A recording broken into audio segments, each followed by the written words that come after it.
gone blind? Have you forgotten what you have found? What is yours?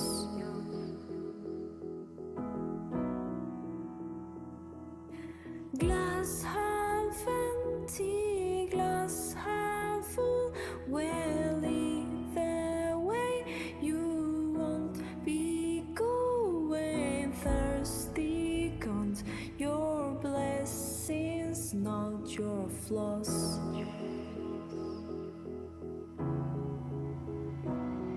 You've got it all, you lost your mind in the sound. There's so much more, you can reclaim your crown. You're in control, rid of the monsters inside your head. Put all your faults to bed. You can begin again.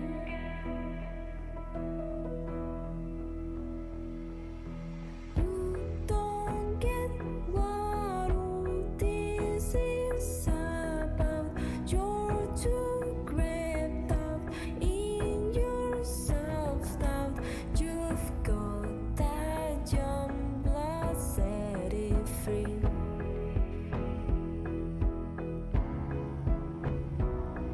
You've got it all, you lost your mind in the sound. There's so much more, you can reclaim your crown.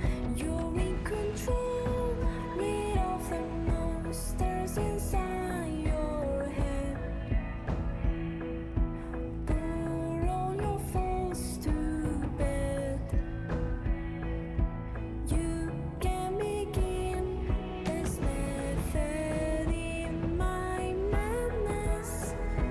There's no logic in your sadness. You don't gain a single thing from misery. Take it from me. You've got it all, you lost your mind in the sound. There's so much more, you can reclaim your crown. You're in control, rid of the monsters inside your head. Put all your faults to bed. You can begin. You've got it all, you lost your mind in the sound. There's so much more, you can reclaim your crown.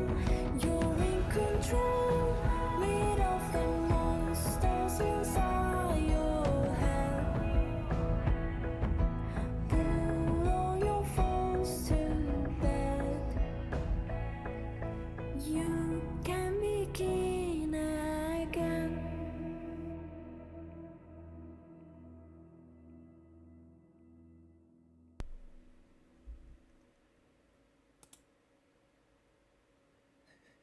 I got so nervous that I forgot to put the other one. Sebastian! Sebastian! How are you doing? How are you doing, Sebastian?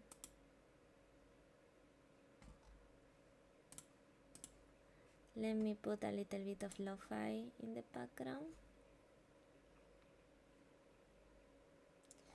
Lo-fi, lo-fi, lo-fi, lo-fi, lo-fi. Where there is lo-fi that I can use? Lo-fi, lo-fi, lo-fi. This one.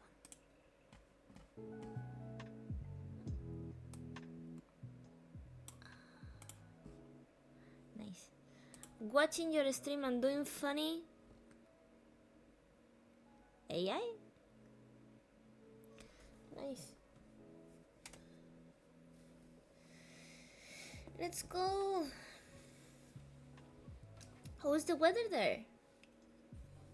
Is the weather nice?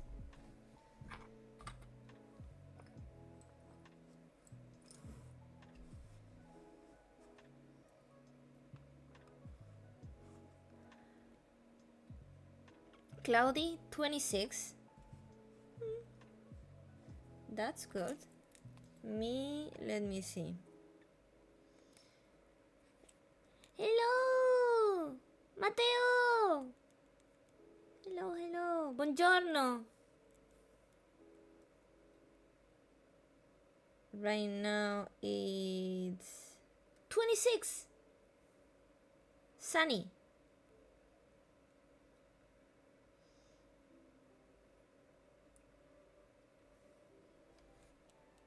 But to be honest,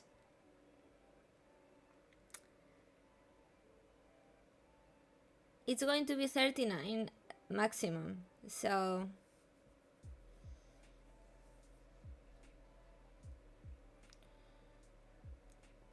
I'm gonna die at some point of the day. I think the maximum is going to be around 5 p.m. Luckily at that time I'm not outside. Yeah. Gorgeous. I know, Matteo. It was a joke.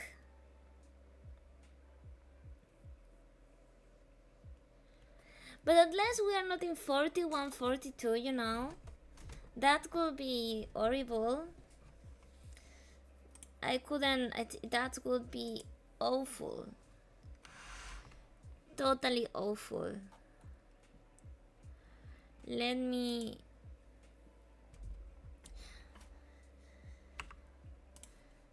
set some things. Check on Chicky. I think that Chicky is going to be having massive pooping because I let my matcha on the floor. Like there was a little bit of matcha on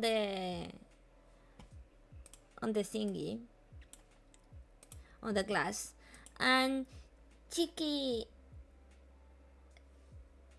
make it fall, and I think that maybe he drink it, but it was milk. Well, it was milk without lactose, so I'm not sure if it's going to be damaging for him. So he's not a drinker, so it's not like he could have drink a lot. For the moment he pee on me tonight. It was not good. I wake up and I was like, why I am sweating? It wasn't sweat, it was pee. But we love Chicky. I nearly arrived late to this stream because I spent it like 30 minutes pampering Chicky, like Chicky, and giving him kisses. So yeah. And I prepare myself another matcha. Matcha latte. Oh. So the thing is that I've been doing a project. Well, more like it's a personal project, you know. That it's about mental health, because I really believe that online. Eric, welcome. Thank you so much for coming. Online, I really think that it's important to talk about healthy friendships, mental health, and I know that you cannot change mean people or bad people, you cannot change them, but maybe you can protect and make the people that it's really sweet and kind snooze. Maybe you can protect that people. Maybe you can make it so they know that they deserve better. They know that Belfi! Welcome, Belfi! Hope you're doing. You're having an amazing Sunday.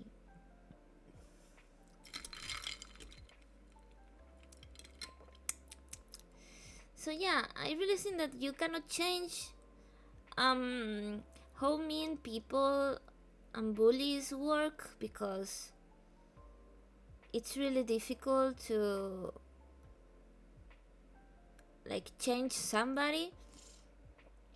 But maybe with this you can protect the nice people, the kind people, because I really believe that the world is moving thanks to the nice people, the good people. So I really want to keep believing that, and I know that it's a silly project, nobody's going to see it except my mutuals, but that's the point. I'm not looking for changing the world right away. I'm looking to do whatever I can, and if I can do a little bit of awareness and advocate for a better place and a better online community, then I will do it. I will work on it, and I think that's the important thing, is to try in the end, because it's easy not to do anything. Not doing anything is the easy part. Being able to get the strength to do something, to change, it's where it's difficult. That's why there are not a lot of people that do things, you know? Sometimes there is like protest and things that they post online, and they say, oh, I don't like this, I don't like that, but that's all they do. They don't do anything else to change it, because it's the actions that are difficult to make. They are difficult decisions. So today it's going to be more of a small stream, because it's not going to be the usual. I'm going to be talking about different topics from the panels that I did this week. Probably it's going to be a little bit erratic, because it's the first time I'm doing it and I'm a little bit nervous. But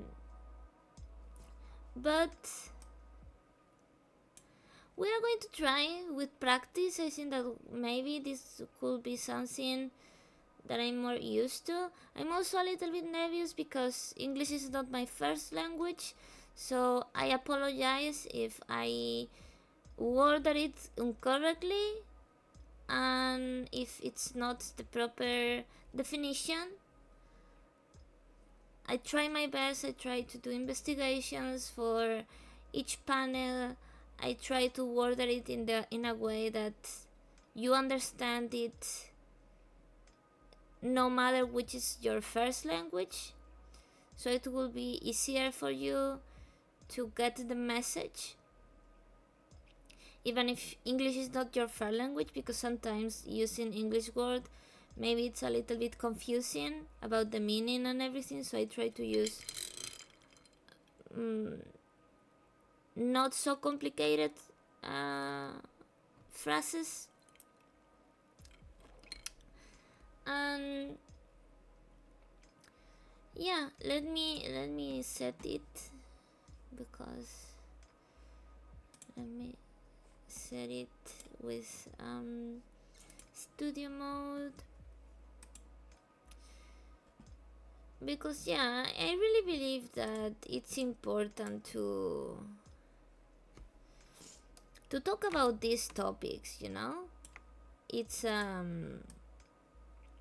something that we should talk about, something that it should be talked, because sometimes we forget that people have feelings, and it's not nice to be mean, to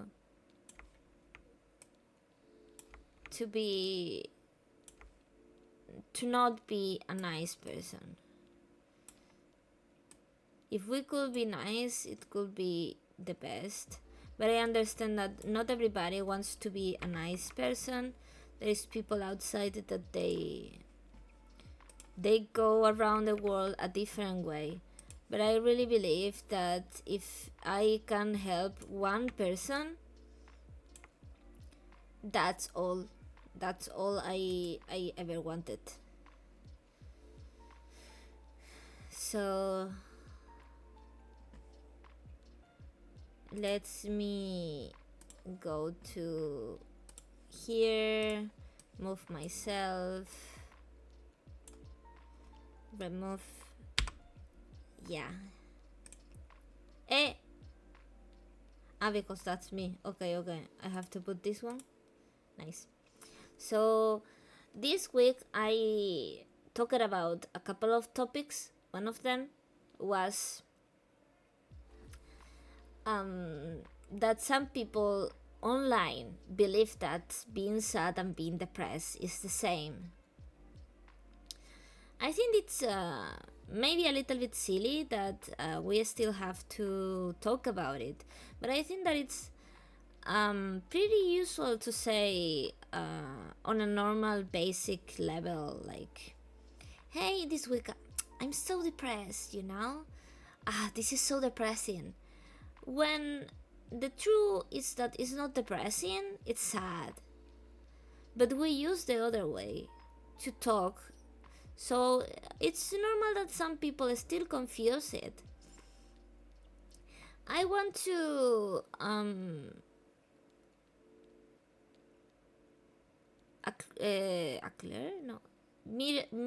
make a clarification.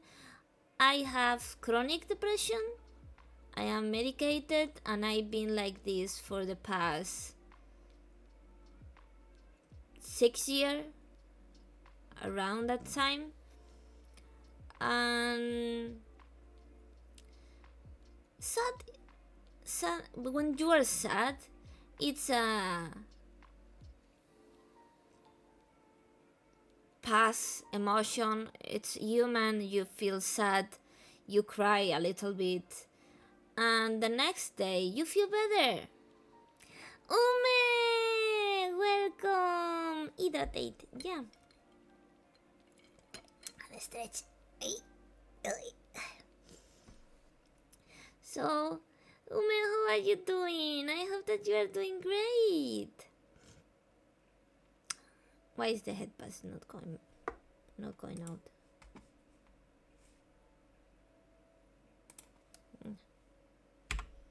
I remove them by myself. Aye.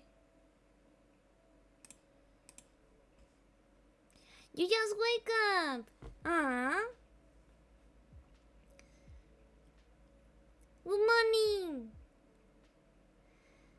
So yeah, sadness is a normal human emotion. Everybody feels sadness at some point. Bad thing happens every day, so it's normal that you, oh, this is so sad. You get a little bit down that day because it was not the best day, it was a difficult day. And that's normal. Life is ups and downs. If you don't have downs, you don't have ups. That's life. And me as a person with depression, I really don't want a life where I'm only happy, because the happy moments mean so much, because there is not so good moments. So it's pretty normal emotion. But then being depressed, Akusa, welcome. I should have stopped doing that because I moved myself. There. Being depressed is not something that pass. Unless I'm going to be another clarification, I'm going to be talking about my personal experience. So every personal journey is different, nothing is like a blueprint and everything is going to be the same for each person that has depression. It's not like that. In my case, when I'm depressed, it's 24 hours and I cannot get out of there. I try to logic with myself. Like when you are sad, you can try to logic with yourself. You're like, oh yeah, this is normal. Oh my gosh, well, let's sleep a little bit and let's go past. Let's do something happy. And you do that and you are able to get out of the sadness. When you have depression, at least my depression, you could have the best day of your life, but you are unable to feel it. I literally have an episode that I was on a trip and I was having one of the best days ever, and I felt so empty because I wasn't feeling it. Like inside, the chemicals in my brain weren't working and weren't doing the happiness. So I was feeling so sad. I didn't know why. Didn't knew why. And the thing is that you are unable to get out of that feeling, that moment, and it's really can affect your function on your daily life. I for a time of my life I couldn't like get out of my bed, or I spent weeks without showering because I didn't went outside at all. Or even if I went outside, I was going to the groceries and I was like, who cares? And it's not because I enjoyed it being dirty, it's because I couldn't. And everything that I liked, like games and everything, it wasn't that good. I was like, what do I do today? I don't feel like doing anything. And if I try, like I forced myself to play something or to go outside, it makes me more sad, more depressed, more into that emptiness feeling. Jean, welcome! How are you doing, lovely? Welcome. So, because of this personal experience, I always try to understand others and try to support every person that I care in my life, because I feel like everybody have like a battle inside, and on the like nowadays you don't even talk with your friends about it, even though the mental health has been less and less taboo. But still, because online connections are being more quote unquote trendy these days, people tend to not talk about serious topics and go just by playing together and chit chatting, and that's all. And the truth is that even so, that feels nice because that feels unproblematic. In the end, you are not connecting with the people, because friendships and relationships are created by trusting, sharing your experience, connecting with them. If you just play and chit chat, you are having a friendship the level of a toddler, that they went to daycare, they were there, they play with their friends, and they just talk about basic things like, oh, my mom gave me today a lollipop. But that friendships are, toddler levels. when you grow up, you speak about other things, real things, and you share your troubles and your when you win, when you achieve something in life, you share it too, and the other people are there to support you. It's supposed to be like that. And I noticed that in the online environment it's really difficult. Oh, you are still in bed, good morning or good night. It's nighttime? I think it's nighttime for you, right?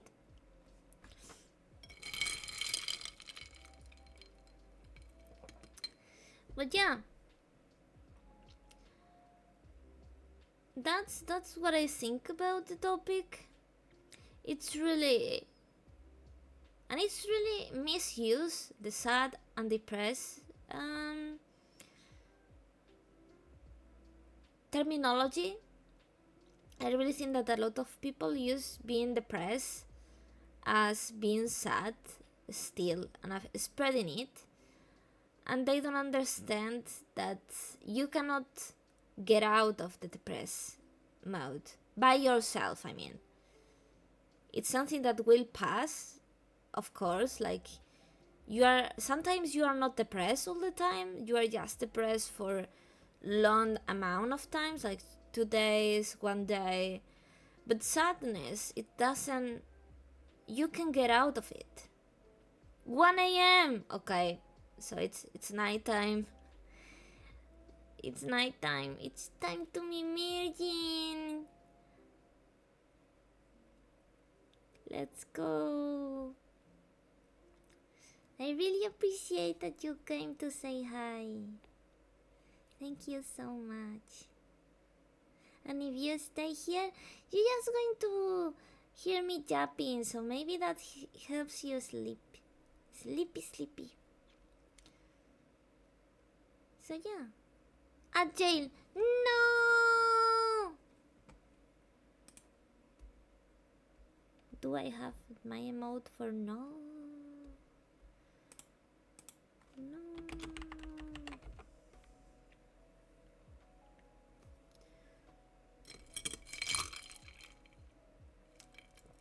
Gonna wait a little bit for the ad to finish. I would have loved to not have ads, but I didn't know how to set it, and I really think that even if I remove the ads that I have like set, because I have some ads set, so you skip the pre-rolls, so people that came in new, they don't get pre-rolls. Or kind of that. I didn't understand well, but I tried to do that. So if I was able to remove the ads, I will happily do it, but I think that it's not possible. It's a really shame, but it's okay.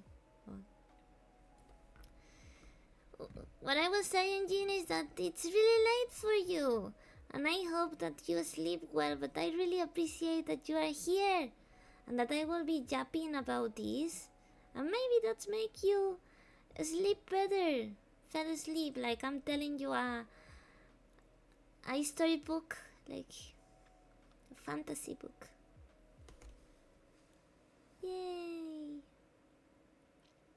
So yeah, I think that it's important to debunk that it's not the same, and being sad is normal. That doesn't mean that it's less important. Being sad, it's a really hard moment for people. It's when you are experiencing stress or somber in your life, and or even grieving, you feel sadness, and it's normal. You should let it flow to you, because one thing that I learned through the years is that if you don't let yourself feel what you need to feel, if you fight back and you are like, oh, I'm not going to be sad, but your soul needs to be sad,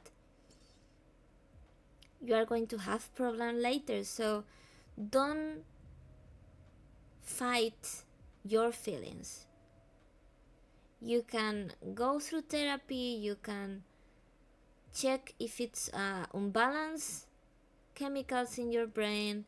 You can check, because there is not only depression, you can have different disorders like bipolar or overly anxious or OCD, or different ones that will make your life a little bit difficult. The brain at this point on life, I don't think that a lot of people have the brain 100% healthy with all the massification of information that it's around, all the connection, the stressful life, all of that. For sure it's making a lot of damage in humans, more in people that care, because one thing that I learned is that people that care cannot stop caring by themselves. They cannot choose, like, oh, I don't care anymore. No, they have to go to a process where at some point they, with the topic that they care, they face a wall and they smash themselves on the wall, and then they stop caring. But before of that, you are not able to click a switch, and that's really make mental health these days really complicated. Let me pass to the next one.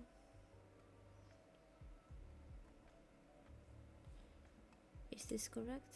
Yeah. I want to...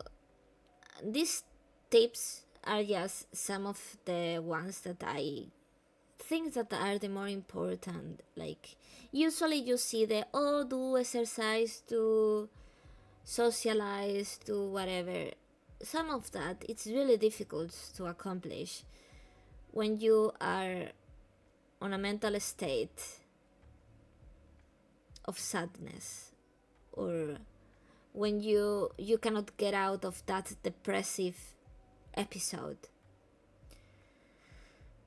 And mental health is really, really important, because it's going to also affect your physical functions,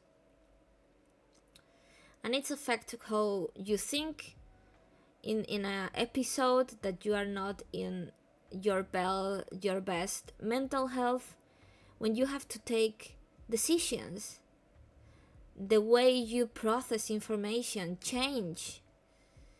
So maybe you do more risky decisions, or more like things that you will for sure not like when you are in your best mental health. And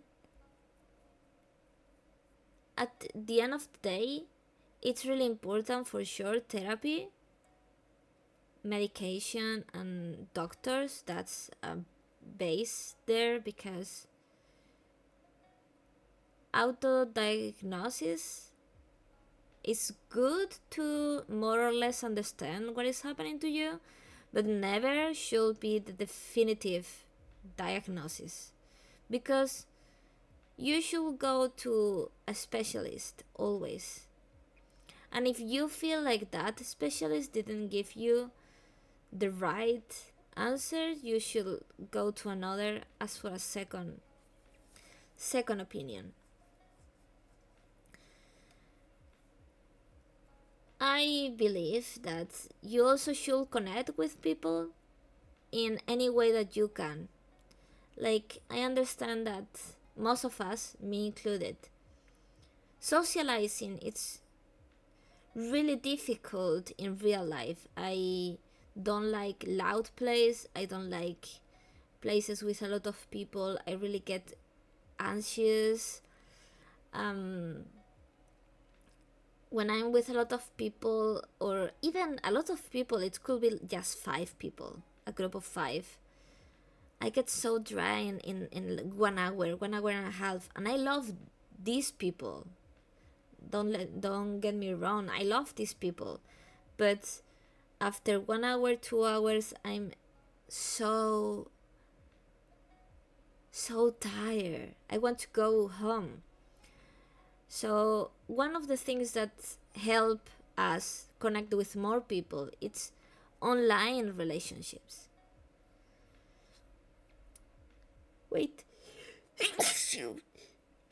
Oh, sorry. Whoa.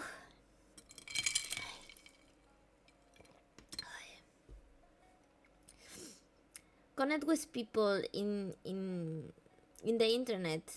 Thank you, man. Thank you. But the connection in the internet give a lot of problems, because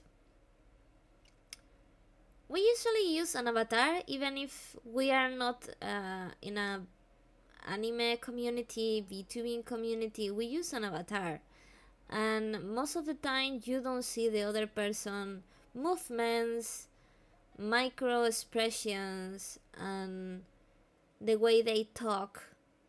So sometimes you can be deceived, because humans, we have a protection skill, we'll say it like that. We usually, when we talk with somebody face to face, we realize movements, tics, micro expressions, body language, and if something is kind of wrong and give up the creeps, we back up and we don't pursue that relation anymore. Yeah, that friendship. But online, you cannot do that. You just have like this model, you or an avatar of a kitty, or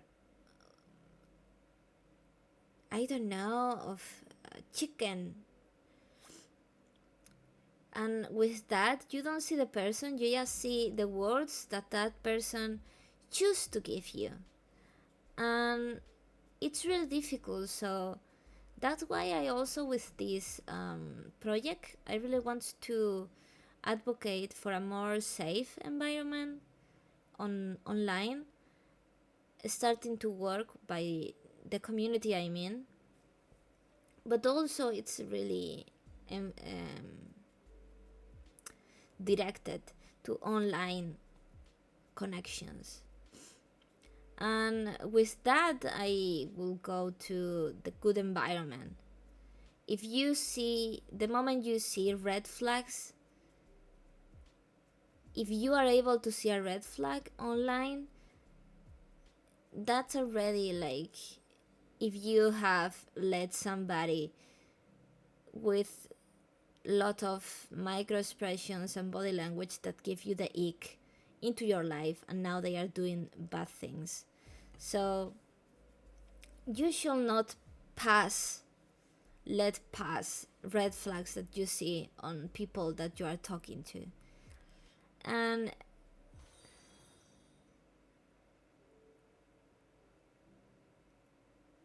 hey, welcome, we did the goal.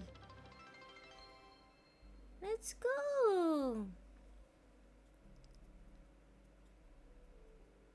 I don't know how to call you, because that's not a pretty nice name. Let me see.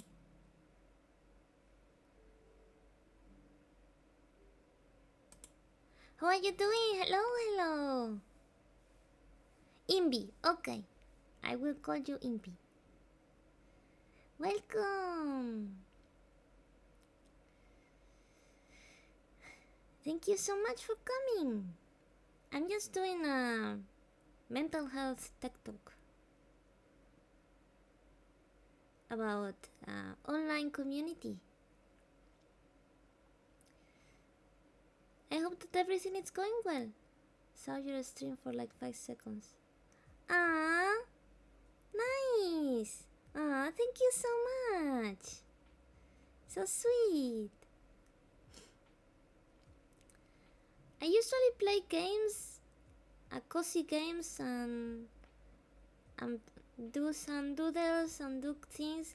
But I'm doing a project now about mental health, and every Sunday I'm going to be doing like a stream talking about the panels that I did through the week. I posted on Twitter, and it's just like a TED talk talking about how to have a better environment. I feel thought process. I'll be definitely be checking it.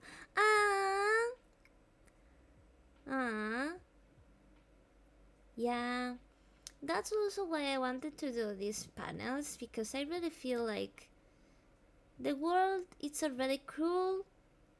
Let's choose to be kind in this world and to support each others. And if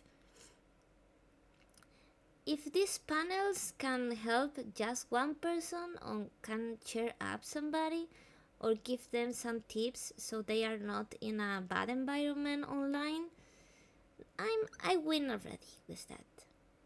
So I hope that it helps. So I was right now talking about a couple of tips for mental health online.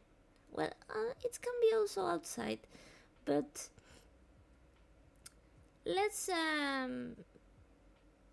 focus on the good environment. You should like surround yourself with people that want to see you achieve your goals, not to drown. Because sometimes online we are not able to perceive the intentions of other people, and it's really tricky because you cannot see their face.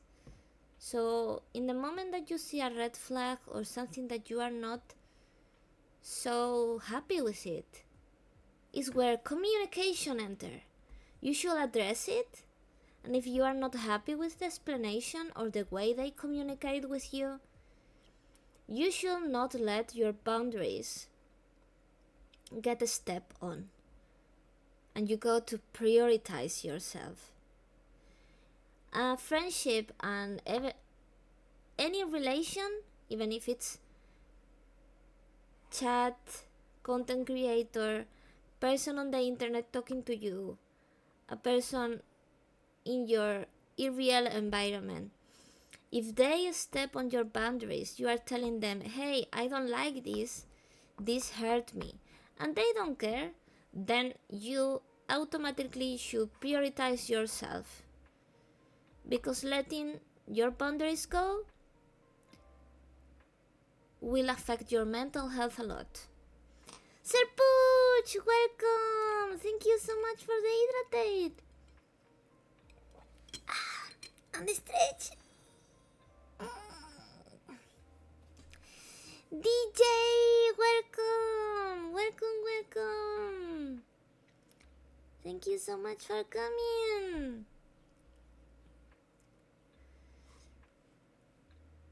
Hello, Serpuch. How are you having your weekend? Hope that it's not too hot. Here, to be honest, it's getting down. It's 24 right now, sunny 24. We are doing much better. Welcome. Welcome, DJ. Yeah, so it's important, the communication and a good environment. And I will say, if you already have a mental health issue, to work day by day, to make projects and wake up on the day and try to fulfill that day's project. Don't go too far in the future because you will burn yourself. Chilling despite it being still hot. To be honest, these days I'm pretty lucky, because in my part of the country, usually at this time of summer, we usually have like 45-50 degrees, but this year we are not passing 39. We have a couple of days that was 41, 42, but then we went back to 36, 38, 39 as maximum, but that's all. So we are this year we are being lucky here.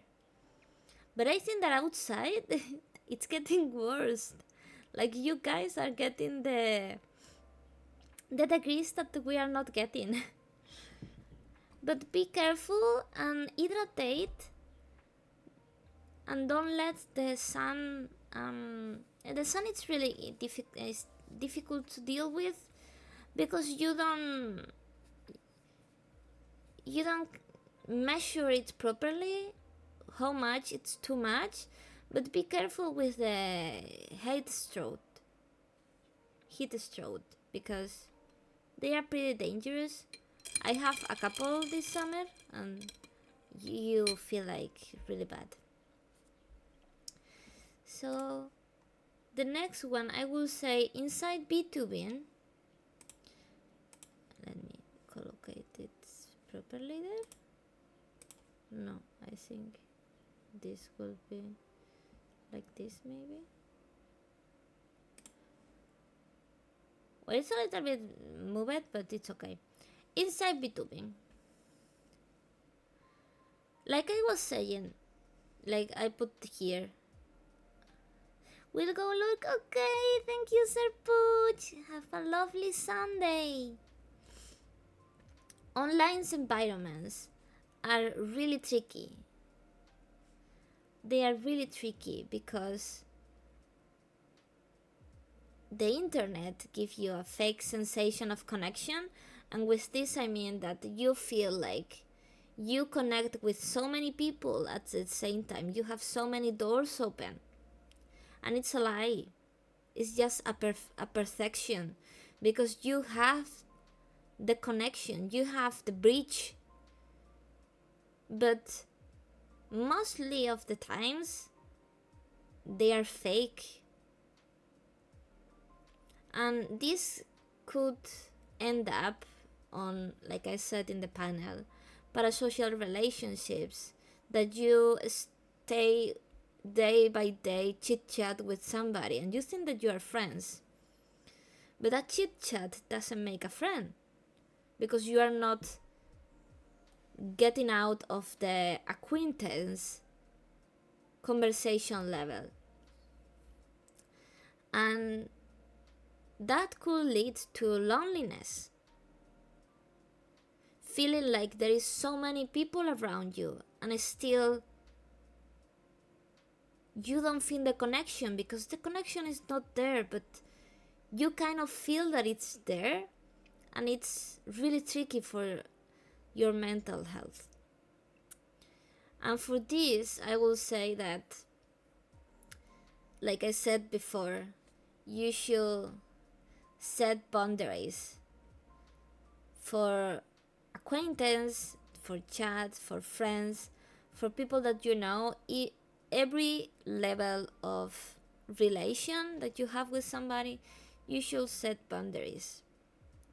And you should be like honest, in the sense that don't be afraid to say, hey, I like you, but I don't feel that we have much in common, so it's not like we are going to be like friends, but I really like you. That's totally okay. Being honest with that kind of things. You shouldn't. There is no need to befriend everybody that you know on internet, even when you have mutuals. Being acquaintance, it's also nice. Being mutuals, it's also nice.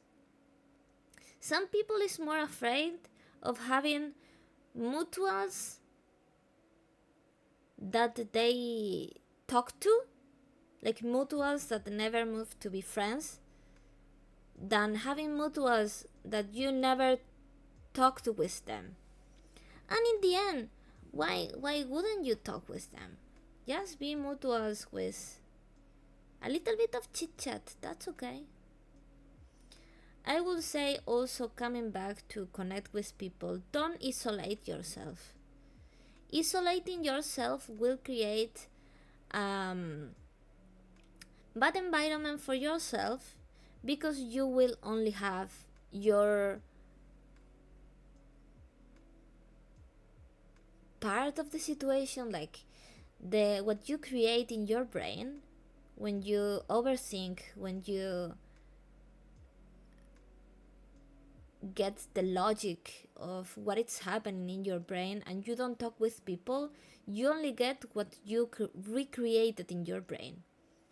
Like you think, oh, this is what happened, and you stick with that. Or I think this is what is happening, and you stick with that.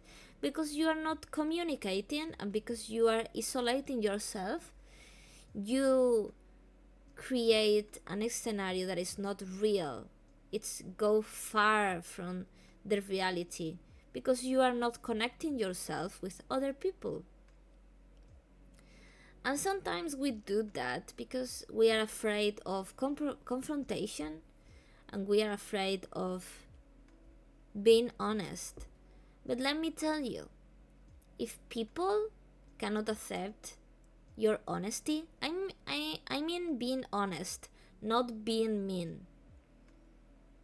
If you are just going to be mean, that's not honesty.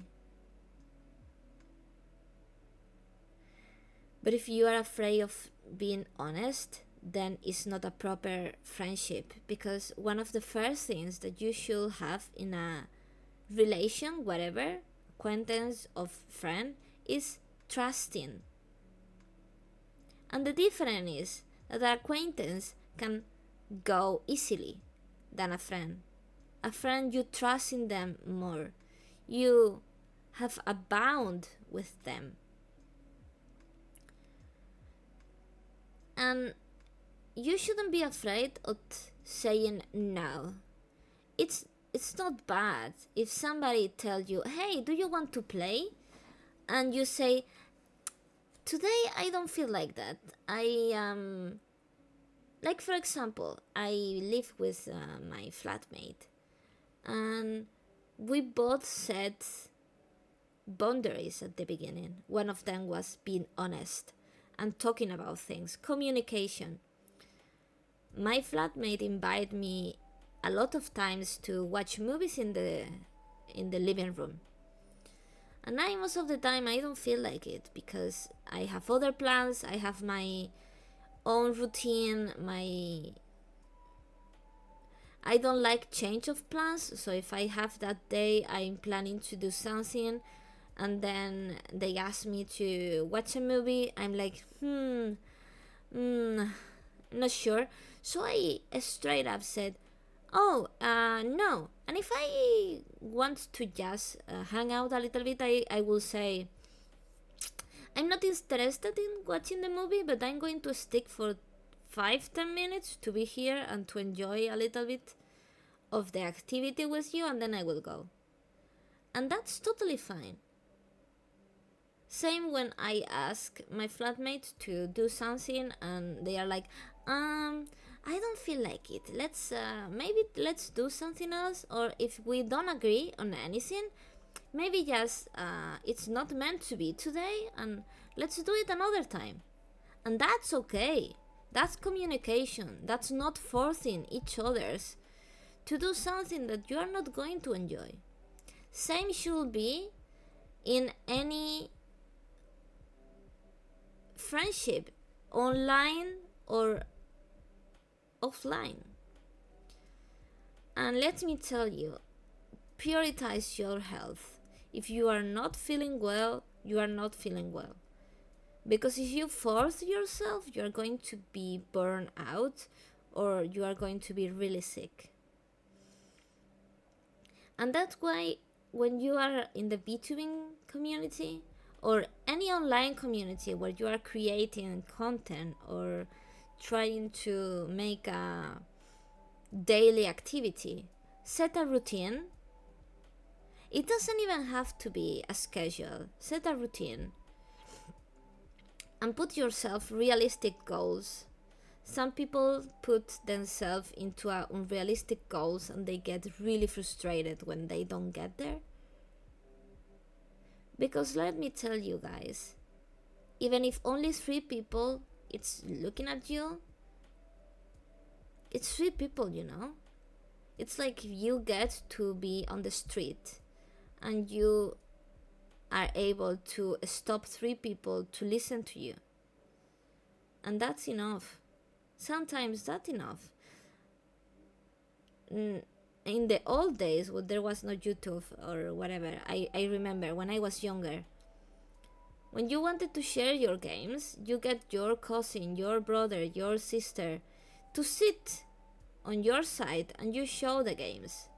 And that was everything. That was so much. And now some people doesn't like just having like 10, 20 people. That's a lot. That's like talking to a classroom. And you have the influence there because they are listening to you. So set boundaries and be a better person. I think that's pretty important. And then we go to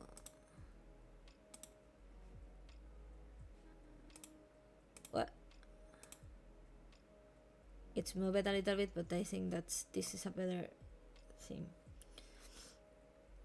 Healthy friendships. We are moving ourselves here.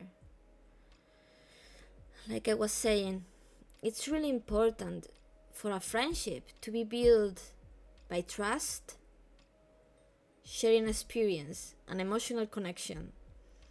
And there is something in the online community that people only interact with others in a group kind of situation, like voice chat in a group, on the chat, and that doesn't build trust, doesn't create an emotional connection, because you are not making a one-on-one conversation, or you are not even getting that person's, because in a group setting you don't trust everybody the same way. You don't have the same level of trust with all of them, so you don't speak freely because there is somebody that you don't like that much or you don't trust that much because personal experience, or just at some point in life you will realize that the same that you fell in love or you have a crush with somebody, the moment you talk with them 5 minutes, you are like, oh my gosh, this person is so fun to be with. The same way that happens. Friendships and relations, humans, connections go by chemicals in the brain. So sometimes you meet somebody and you hate the way they breathe, and they did nothing wrong. But you two are incompatible. Even the way they look, the way they breathe, for you it's so bad. So that's totally okay. You don't have to like everybody, and it's okay to just be like, hey, you did nothing wrong, but I mean, maybe we are so incompatible, I don't like you, but you did nothing wrong, and that's okay. And for that, in the online community, it's really difficult to set that, because that reaction that we usually have in real life, that's a reaction that we get by interacting with somebody on the fullness, with their expressions, their body language, their, I don't know, their smell, the way they talk at the same time, moving their hands, the way they look when they are listening. And you cannot see that online. So it's really important to be more strict in your friendship in the internet, because sometimes you befriend people that it wasn't meant to be. And that wise, you shouldn't take a acquaintance or a mutuals that you only chit chat with as a failure.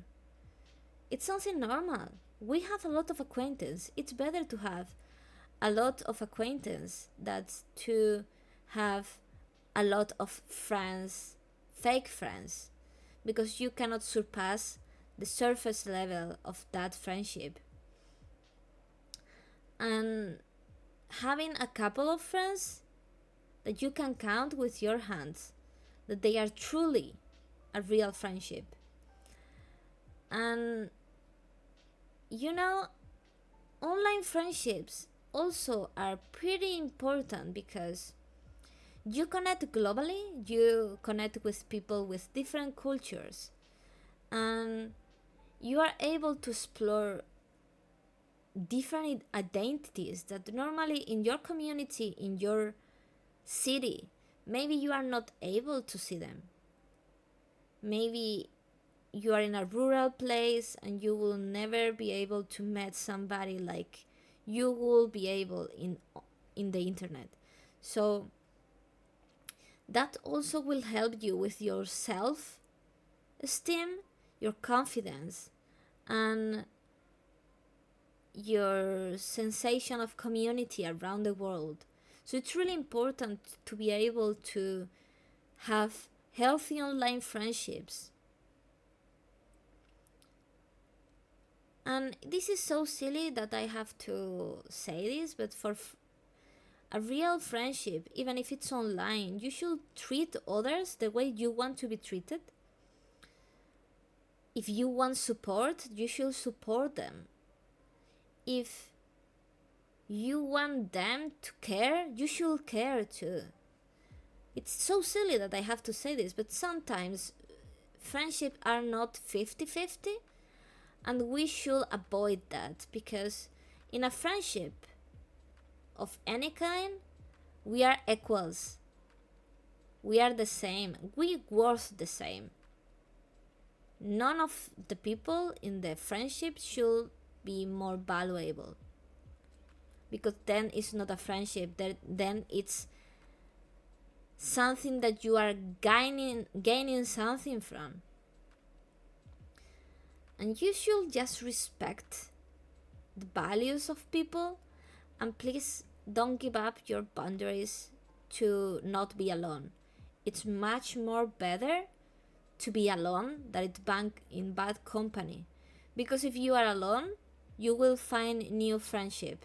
If you are in bad company, you are going to keep that bad company because you are used to it, and you will not find new ones because you have bad what is the word, influence. And also you will be so fixated with trying to fix the bad friendship that you have, that you are trying to be perfect so it doesn't break, when the reality is that the worst that can happen is that you keep that friendship. Also, sometimes there's a misconception in the internet that talking in public, like tweeting or answering to something in public in a, I don't know, in a stream, it's keeping in contact. But the truth is that to keep in contact and to stay up to date with your friends, even with the acquaintance, it's a one-on-one conversation that you sit with them and you ask them, hey, how was your day? Oh, how are you doing? Oh, I hope that you are having a great Sunday. and that it's not too hot, because I feel like there has been a weather around the world that it's really crazy.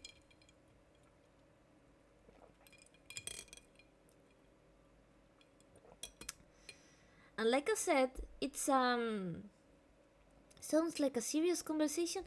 Oh yeah, oh, because I'm trying to advocate for a better mental health online. I know that it's pretty maybe ambitious. I'm trying to start with little, with the people that will watch me. But I really think that we should be more aware of mental health and how not taking serious how friendship and how connections online should be could affect the mental health of people and really put in danger sensible people. Yeah. So today I every Sunday I am doing a weekly mental health. Today is the first one. uh, Talking about the panels that I post during the week on Twitter. And this week was friendships, sadness, not being equal to depression, some tips from inside and outside the VTuber community, like online content creation and normal ones. I like topics like this because I feel I naturally put too much thought to social situations. Oh yeah, that's why I really think that it's really important to talk about it and to have this conversation, not just tech talk. But I'm starting smallly, so I'm just doing my monologue, and maybe at some point people will join and discuss about, because every journey is different. And I did a lot of research because I have a mental health illness, and I did a lot of research to be able to do the panels. But it's true that each journey it's different because we all have different lives. So it's really interesting to hear different opinions and different situations that people went through. So at some point, it's I don't get demotivated at some point. I hope that we can achieve getting a couple of people talking about their own experience with mental health online and outside of the online. Because this project, I of course understand that you cannot change mean people, you cannot change bullies. It's a really difficult task, but maybe you can protect and support the nice people, the good people, the people that want to be better, the people that want to treat everybody better and want to have a better setting, be more healthy. And maybe we cannot change the other ones, but maybe we can protect the ones that are in danger in these situations, that are more prone to be taken advantage to, because people that care and people that really want to connect with people and that really wants to have meaningful connection are more in danger, are more prone to be taken advantage to, because they are good people or they are like more caring people. And in the online community and every setting online, it's really difficult to see the expressions and the body language of the other people or the true intentions. real life is really difficult, but you still can like get the icks or get like something is not right by talking with them in real life. But online it's more difficult because we have these models or avatars, or even the profile pictures are not in movement and not us in the end, even if it's portray us. But you cannot get anything from me from this. You just can get that I open and I move my head, and that maybe no. It's why I prefer voice call over text. It's easier to gauge the situation with people. Yeah. But I would say that some people it's really good at acting. That when you are in a face-to-face conversation, it's easy to be seeing the body language. Because when you are in a setting that you are in your house, we, even if we don't think about it, when we talk with somebody, our brain analyze how that people is looking while listening, how that people interfere, how that people look away when we are talking, the micro expression that they do, all of that, we don't pay attention to them, but our brain is. And that's why sometimes we don't like somebody and we don't know why, or why we love somebody. And we are in disadvantage online because all of that we lose that. Yeah, we'll give off more details. I guess it helps that I'm a natural skeptic. Yeah, that's good. That's a self-defense skill, and that's good to have. But that's why I think a lot of people it's in disadvantage, because you can portray yourself like the most sweet avatar, and that will make an impression in people because appearance help in the brain. We cannot, even if we know that the people behind the models, Akax, welcome. Even if we know that behind the avatar, the model, or the profile picture, there is a person that doesn't look like that.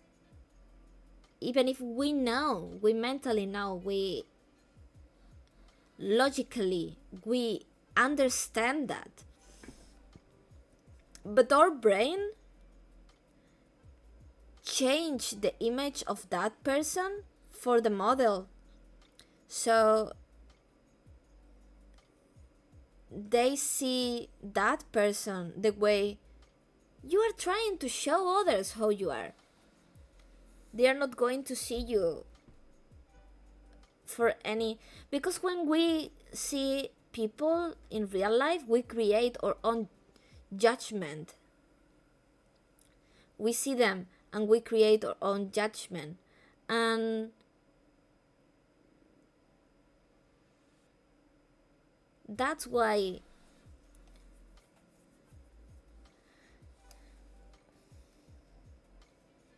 for a moment I thought that water was in my thingy.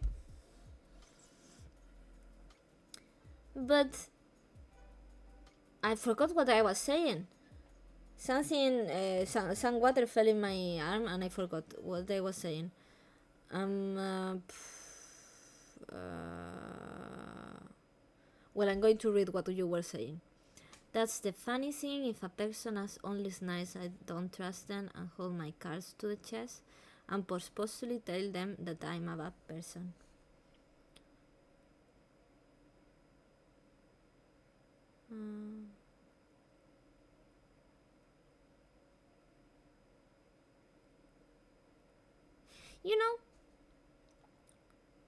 Because I feel like people that it's really nice, you don't act all the time nice, because you are erratic. You are not monotone. So if somebody don't make mistakes and it's totally nice all the time, it's probably acting. I do mistakes all the time. I cannot be nice all the time. It's impossible. And I don't think anybody can be nice all the time. And that's the thing, that you should like apologize for your mistake, try to fix and be empathic. And people should be more wary of people that seems to be just nice or be perfect, because perfections doesn't exist. We aim for perfection, but it's a idyllic concept. So when somebody seems too perfect, I think of an example that we both know and I find it funny.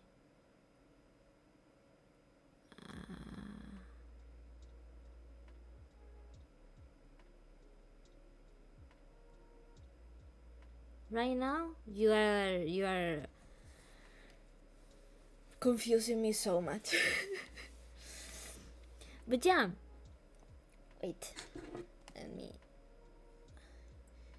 It's supposed to be hot in the room, but Ido date reminder. Okay, Albert. Wait, I really want my matcha. Ay, thank you so much. Thank you. I hear ice cube, yeah. Because it's a matcha latte that I made, a matcha latte with ice.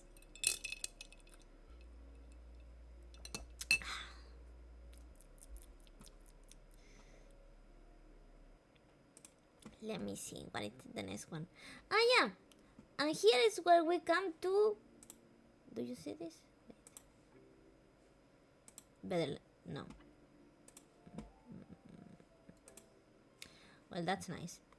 Ice water sound good after walking out of an oven with wheels. Your car. Truly.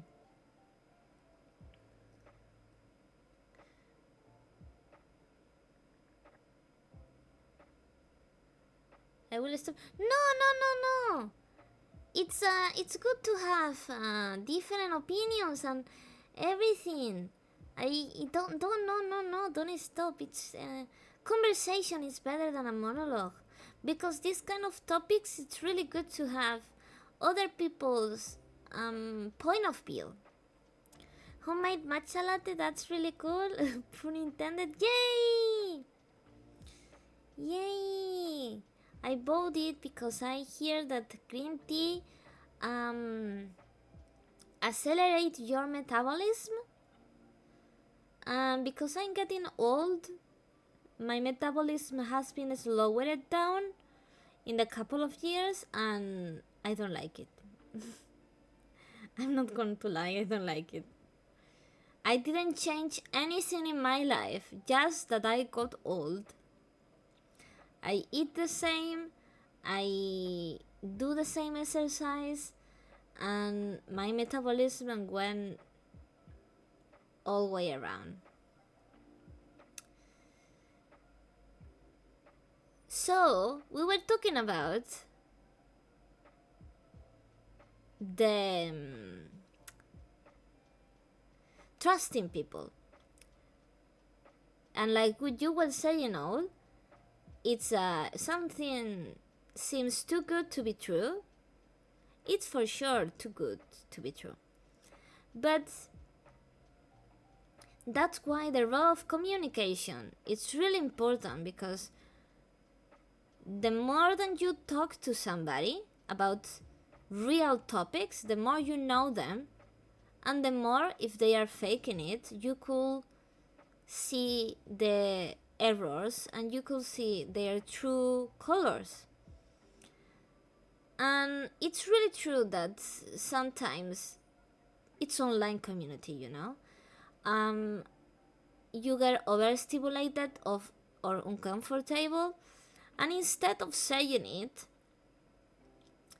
people is used to just not respond, to ghost, to fly away, or to change the topic, when the reality is that you should address it. And if the other person cannot take it, then you are already seeing a red flag, because you should be able to communicate or to address issues with somebody you are trying to connect with. Hey, Timo! Hello, time personalization. Yes! Welcome! We are talking about mental health, online community, and really trying to advocate for a better place. And like I said, you shouldn't be afraid of addressing how you feel to somebody that you are trying to be friend with, or to any relationship that you are building, because it should be built by honest and trust. If you don't have that, then it's going to be an acquaintance, and you are going to be hurt in the end, because you are thinking that's what is happening. But if there is no communication, if you don't address, hey, I don't like this, or why did you did this, I want to understand. If you don't talk about things, then first of all, you don't know the other person doesn't know you, and what's the point? I feel like I don't see color in personality. I have a hard time trusting them, but if it's too aggressive abuse, not good. It's a balance, like, yeah, it's a balance. You should, like, be able to address things, and nobody should be afraid to imagine if you do something that I believe that it's not good. If you are my friend, there should be a conversation there of me, if I think that it's wrong, of me asking you to try to understand your point and to try to communicate my point. And if I'm afraid to do that, there is no trust. And for Ende, there is no friendship, or not real friendship, it's fake. And I think that online people goes with like walking in eggshells, because they don't want to break friendships, but they are not friendships, and they are going to drain your mental health, because you are going to overthink, you are going to be worrying about it, the issues, the topics that you want to communicate and you are not communicating are going to eat you alive. And like I was saying, if you articulate your feelings, you talk about it, and the other person reject it, then you are better without that person. It's really important to listen to other and to be listened. And I feel like I'm going through stuff like that right now. Aww. I think that we all have been through this, and it's really important to talk about it, because sometimes, like I said, if you get only your overthinking and everything, and you don't talk with other people, you end up being in a position that you only have the scenarios that you create in your head, and you need a little bit of different points of view, Because like I said, when the mental health is under stress, or your brain is with a lot of pressure, or in a situation that it's making you be in a bad mood, it's affect the way you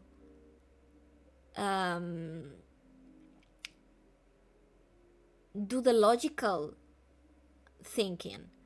So you need other people to also give their opinion about the topic, so you can have different parts, because you will be unable to go through that process of thinking.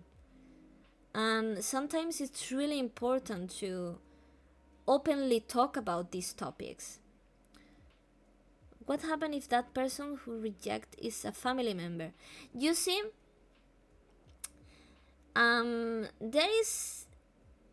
it's a difficult topic when it's family member, because usually when it's a family member, if there's a brother or a sibling or a cousin, it doesn't matter that much, because they are not in charge of you economically and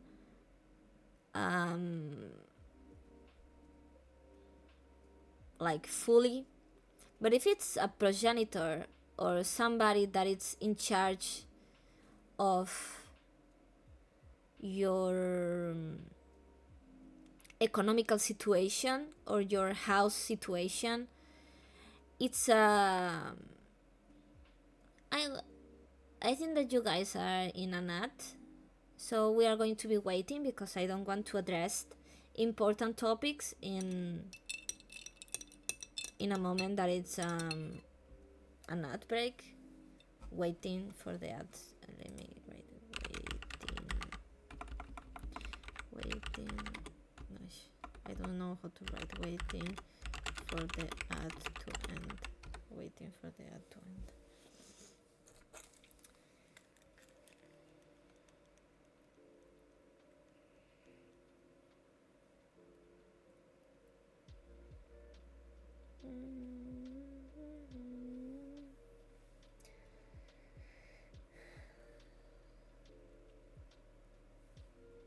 I wish that I could remove the ads and everything.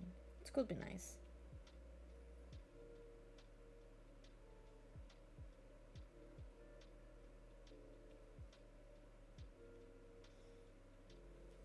Yay, you're back. Okay. So like I was saying, if the family member is somebody that it's in charge of you, it's really complicated, because they are going to use the power they have over you. But then it's going to become an abusive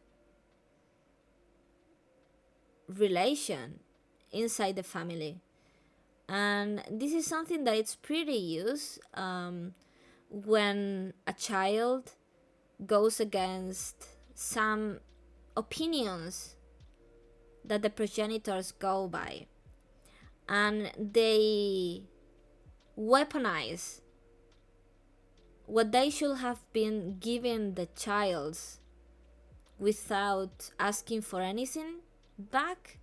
They are going to weaponize that to make the child change instead of supporting them, even with things that are not like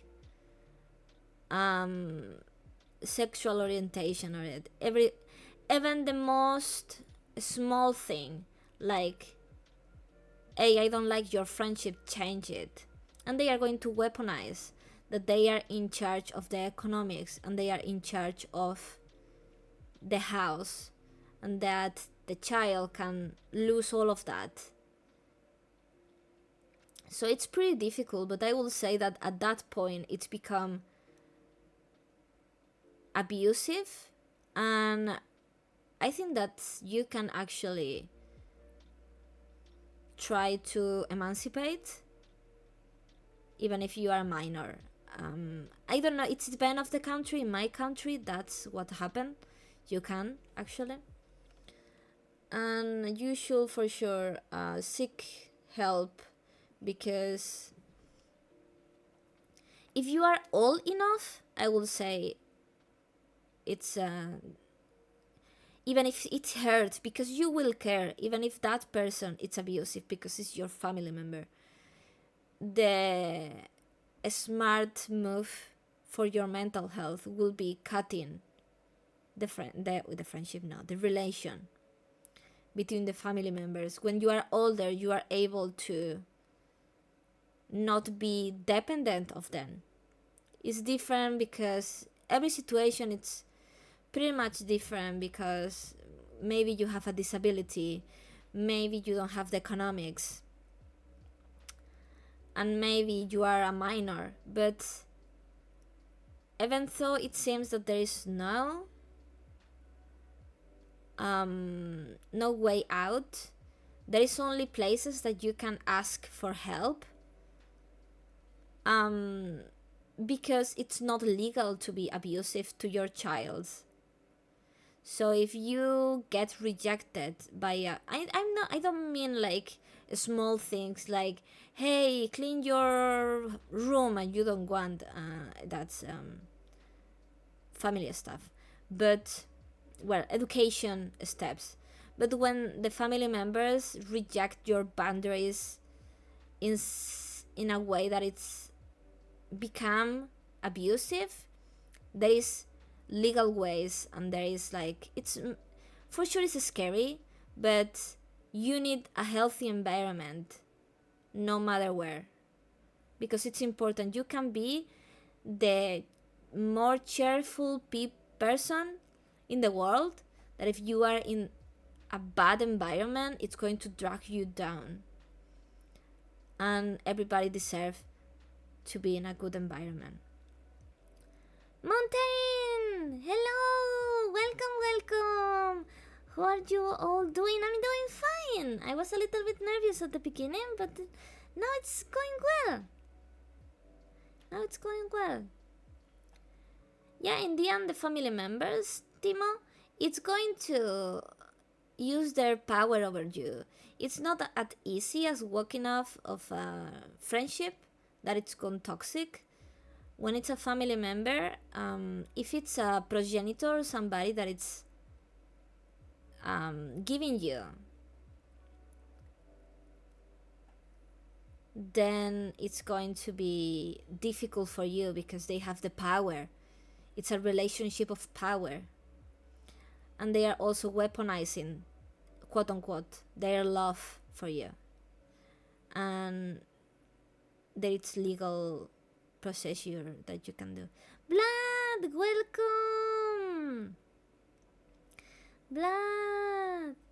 Yeah, I'm doing fine. I'm just getting off shift at the fire station, and all I can say is what's rough. Ah, well, good job. And be careful with the heat wave and everything. Hydrate, and remember to take care of yourself. Now it's time to rest. Enjoy the rest of your Sunday.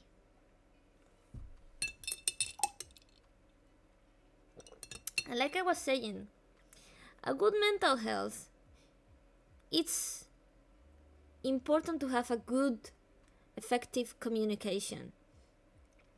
Communicate with others how you feel, and the other person communicate how they feel back. So that way you connect. It's when you speak about your feelings and how you think that you connect with other people. If you don't have communication and only talk about the weather, you are just acquaintance. That's not bad, by the way. Being acquaintance, it's really just having mutuals you talk with. Your classmates were acquaintance. You are not friends with every single classmate you have in high school and college. Or your co-workers. It's okay. People that you talk to, that they are nice, but you don't you don't fit together in a more outside that moment relationship. I'll be back on Shift Tuesday and I'm reading it on. Well, now you rest. You have a couple of days to rest, so you should take care of yourself, self-care, do whatever you want, and enjoy the time that you are given. You did well. And be careful going back home. And there is one topic that it's really important. Oh, it's hard to do that as a dad. Of course. Of course. Well, unless the company of the childs are really something. They are a little bit project of small people. So, talking about communication, the lack of communication. Sometimes people end up ghosting others because the lack of communication through bad moments. So some people, instead of communicating things like, hey, I don't feel like talking today, or this is a bad moment, I cannot talk, or they are afraid to address something in a negative way. They are afraid to say, hey, I don't feel like talking. Hey, I am hanging out with another person right now. Let's talk later. Instead of doing that, they decide to just don't answer, and it end up in long term not answering somebody and leaving them in a ghost situation. Well, it can happen like 1 month, and after you ghosted them, it's really difficult for yourself to bring yourself to, after 1 week, 2 weeks, to talk to them because you ghosted them. And the thing is that instead of going into that, then it's going to be like, oh, why you didn't talk to me in all this time? So they keep the ghosting going on, and that will be really, really damaging for the other person. The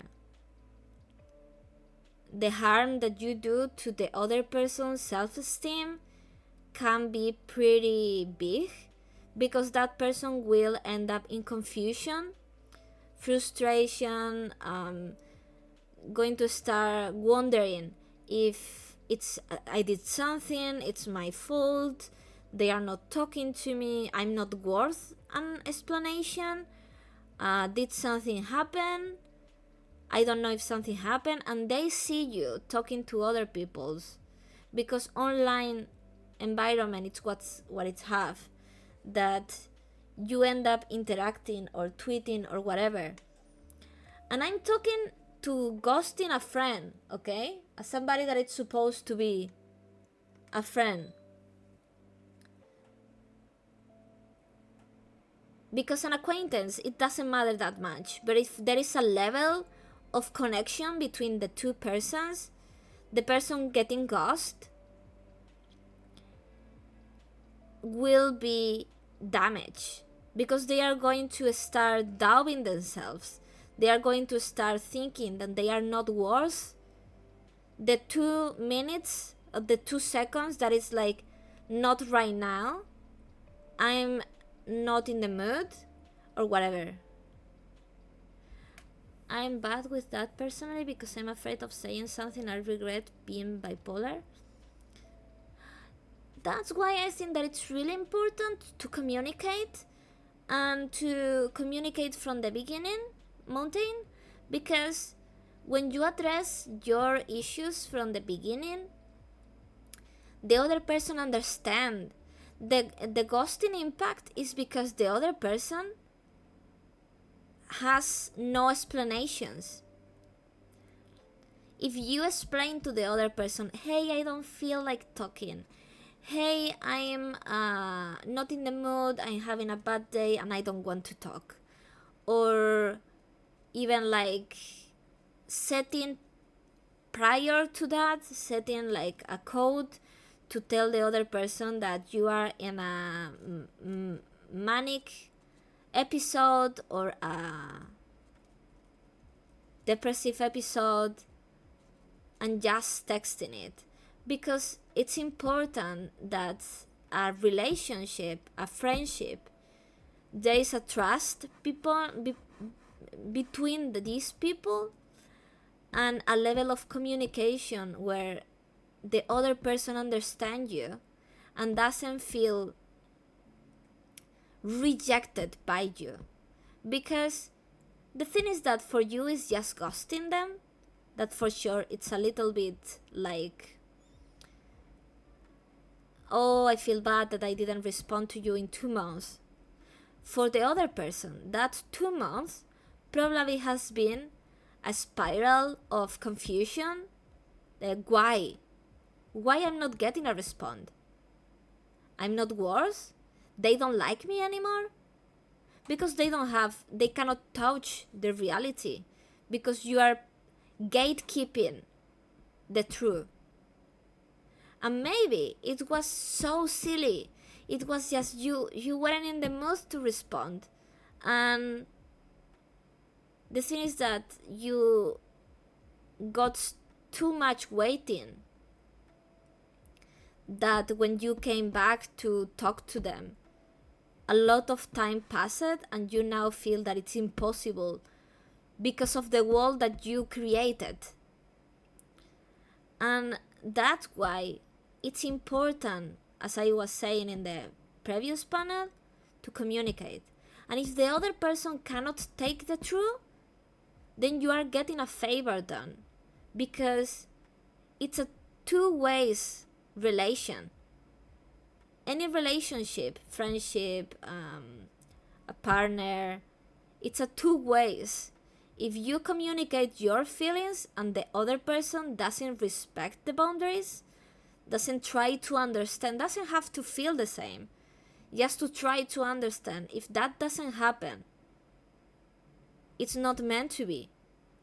And it's better to acknowledge that before you get attached to them, because then it's really difficult, and because you care, it's not easy to wake out of a toxic relation, a friend of a partner. It's not easy, and you end up in a friendship that you don't enjoy fully, or that it's taking you time because you are unable to say no.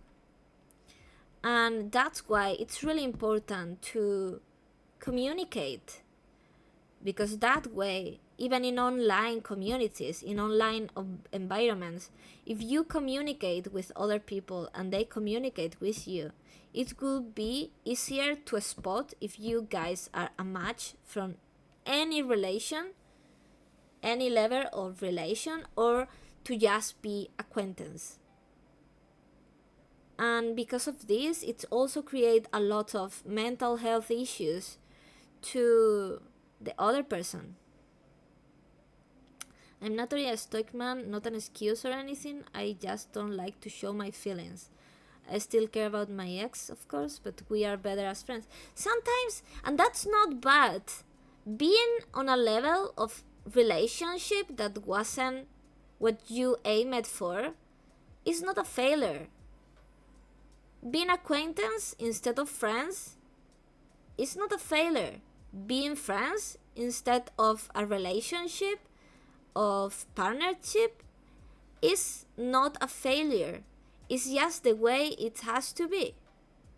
Because that's how healthy connections between humans work. She's my ex-wife and we laugh at that. Well, that's good that you now have a healthy relationship. That's what you should aim for. And Kaifer! Hello, yay, you make to the talk! We are halfway, but I think that we are making it. I feel like it's getting interested. And then we go to communicating wrongly. This is something that I watched not so much in real life, because in real life, like I said, body language, people will address things and maybe they will get to do a body language that you know that they are like not saying that, or you can confront them better because they feel your anger or your disagreement in your body language. But in an internet, it's really difficult because usually people show what they want to show. And then sometimes I saw it a lot in B2B. That I'm talking in this about this community not because I think that it's the whole, it's because it's the community we are. But I feel like it's something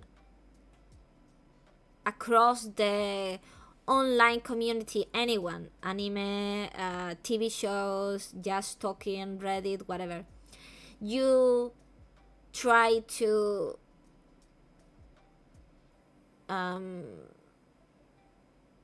work on a positivity that if you force it, it's become toxic. What does this mean? If a friend come to you and tell you, hey, I'm having an awful time in life, I'm having so much troubles and I feel like there is no hope, I'm so down, and then you as a friend start like rejecting that negative emotion, being like, oh, you should think more positively, you have so many things to be grateful for, you should try to look at the bright side, and you force that. Let me tell you, feelings are meant to be felt. Feelings are meant to be felt. When you are sad for a while, you maybe cry a little bit and then you feel better. And you keep going. Sometimes we just want a listener. We don't want it to be forced a positivity. And what happens with this positivity is that sometimes you feel like the other person don't like you when you are on your lowest, and that break the trust that we were talking before, the communication, like it break the trust of I'm talking to you in a low moment, opening my feelings to you because you ask it. Usually it's because somebody asked it, hey, how are you doing? And you are honest. And they try to force. They are doing it with the best intention, but don't do this, guys. Don't do this. This become a toxic positivity that we also do to ourselves. We are in a sad position or depressed or in a manic episode, and we force that positivity into us. We reject the sadness or the negative emotion, and we are like, okay, we can do this. We are going to, we stop, we smile, and we go forward. And that's not supposed to be. It's true that you have to go past it, but it's okay to not feel okay for a while. You be feeling sad for a little bit, couple of hours, a couple of days, you feel sad because something bad happened. If something bad happened, you are meant to be sad. This is so silly to be told, but you are meant to be feeling sad. And let me tell you, you talking about it doesn't make you weaker. And somebody not talking about it when it's happening to them doesn't make them better or stronger, because it's meant to be communication between close people. Society make it to look like you should deal with your shit alone. Psychologically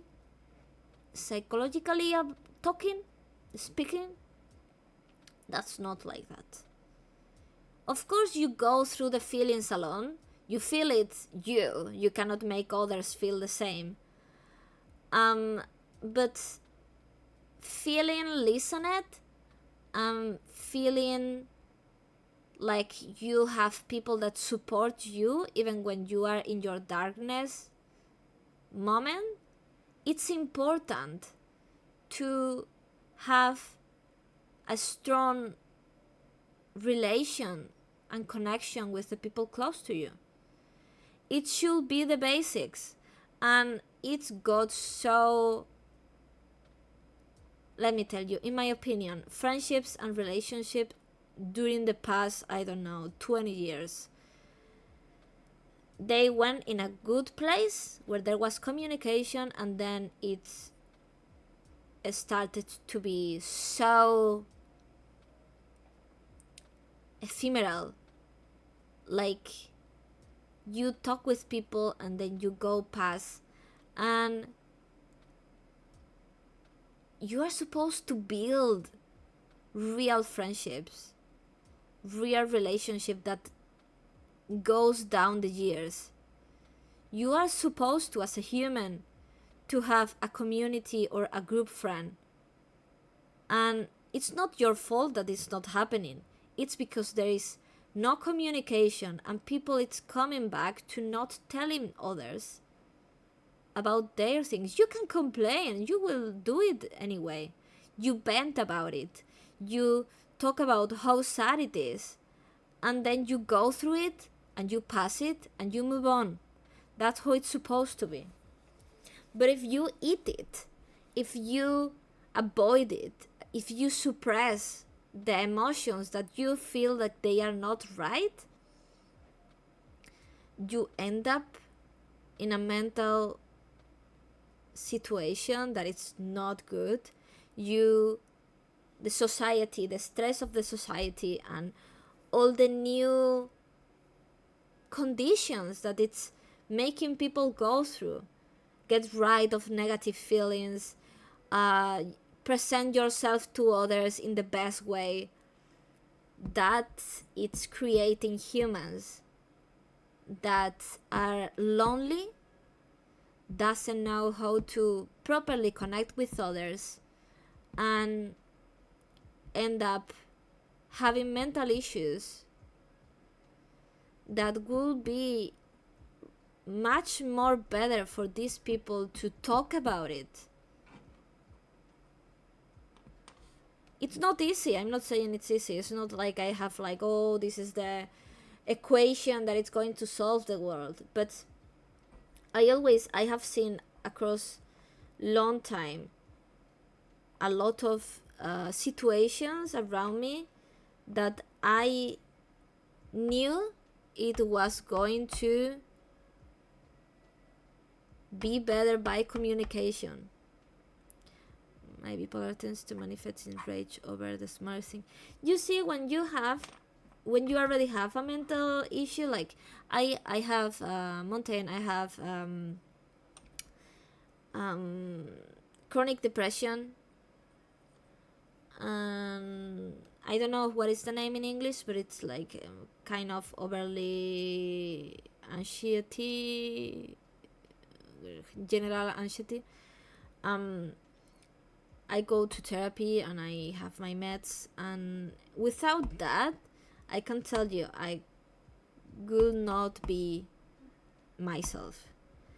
And my aunt, it's bipolar, and I truly understand that it's really difficult. They just medicate. Yeah, that's why I think that being able to communicate and being able to feel safer to address what you feel will make a better world, because sometimes if you just understand that a person is sick or have some things, you understand better how to behave around, and you understand better a lot of things. Miri, welcome. So it's really important to know that has to be addressed. And that's why I think that what I'm doing, I feel like it's silly. I don't know if people will actually be helped by this. I just feel like I want to try. I want to try because I'm a person that care. I care too much about the world. I care too much, and I've been struggling a lot with having friendships. And not because something happened, but because I feel like passing the level of connections that it's supposed to be. I want meaningful relations, and I'm unable from a lot of things that happen in my life. I'm unable to socialize outside my house. I got stalking. I'm not 24 hours in my house, but it could be weeks that I don't go outside. And with that said, I struggle with all of the things that I put in the panels. And because of that, I really want people to not go through that. I really want people to be able to fix it the moment you can fix it. Starting from the ground, communicating, being able to tell somebody, hey, it's okay if you are not friends with everybody. It's okay, you just don't be mean. You don't like somebody, it's okay, walk away. It's okay. And if you want to tell them, hey, we don't match. Let's not force this. Be healthy. My father thinks mental health issue is something to be fixed, like how you take meds to cure a fever or something. Well, if you have a mental illness, yeah, sure, you have to take meds. For example, I'm unable to feel happy without my meds. They tried to remove the medication at some point, and I went back to zero. I was unable to feel happiness or to feel normal levels of human being without the medication. If you have an illness, of course, if you are bipolar, you need a couple of medications to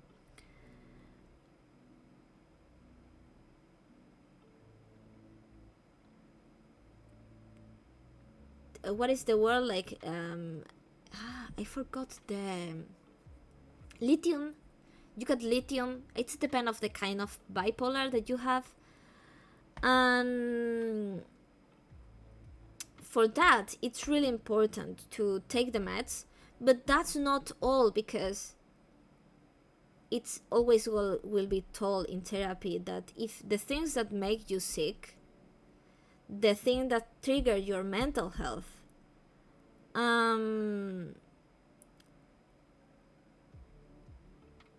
are still there, if they are still there, you will still be feeling the illness. Because if you are in a bad environment, if people around you make you feel like shit all the time, you are not going to heal. You need a good environment. You need supportive people. You need to communicate your feeling. You need to not isolate yourself. You need so many more things apart from medication. Of course, medication will regulate your brain, will regulate you to be feeling like a normal person. But if your environment is shit, The medication, it's only going to do the bare minimum. Yeah, lithium damage the kidney. Yeah, I feel you, because my medication also damage my kidneys. But sometimes it's like when you have cancer, you have to take chemo. You cannot like go through that. Let me talk. Like, there will always be people who feel supported with this. Nice.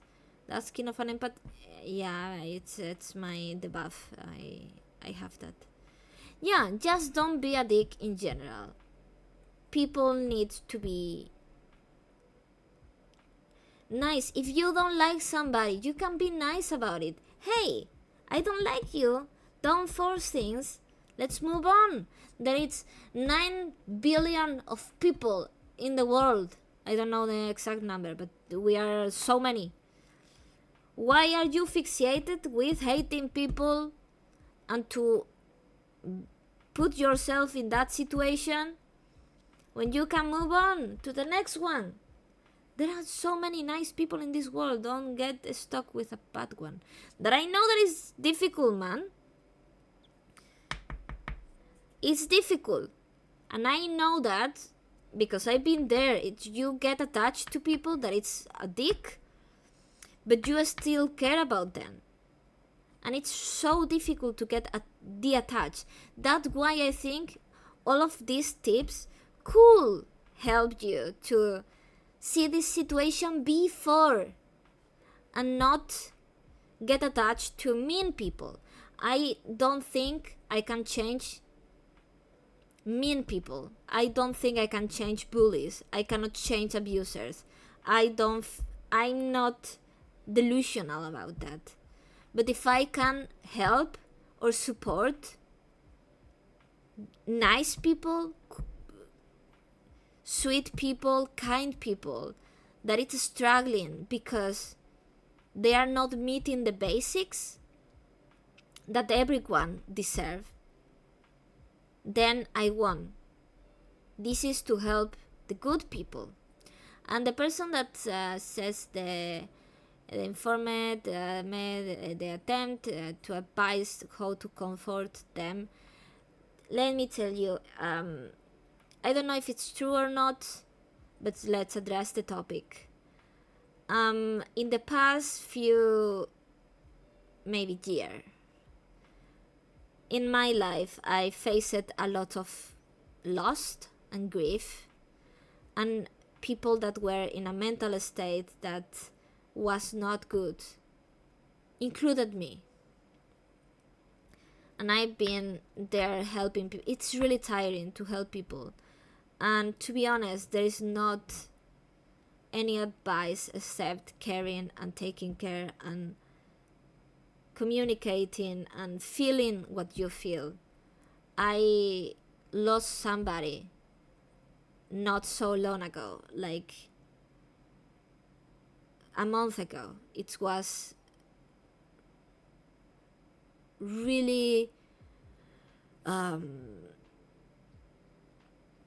I will not say traumatic, but it affected me really, really much. It was not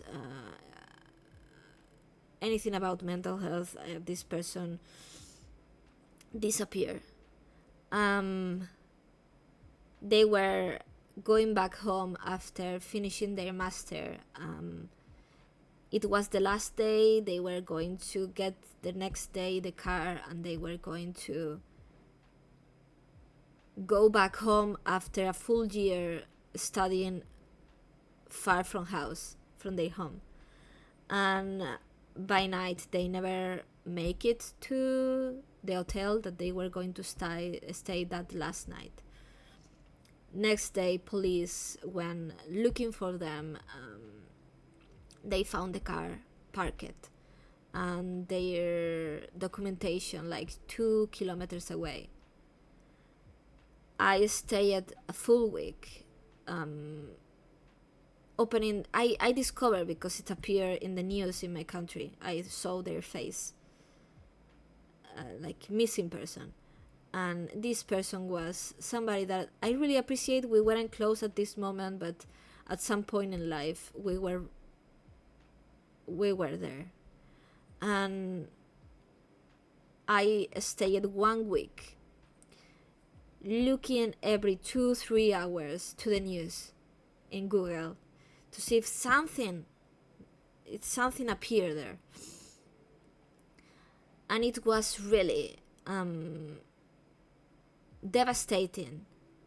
And I wasn't even close. Like, I was feeling like, why it's affecting me? I know that this person, I knew them from a long time, and we lost contact when I moved from the city. But it was still a special person to me. But I felt like so devastated.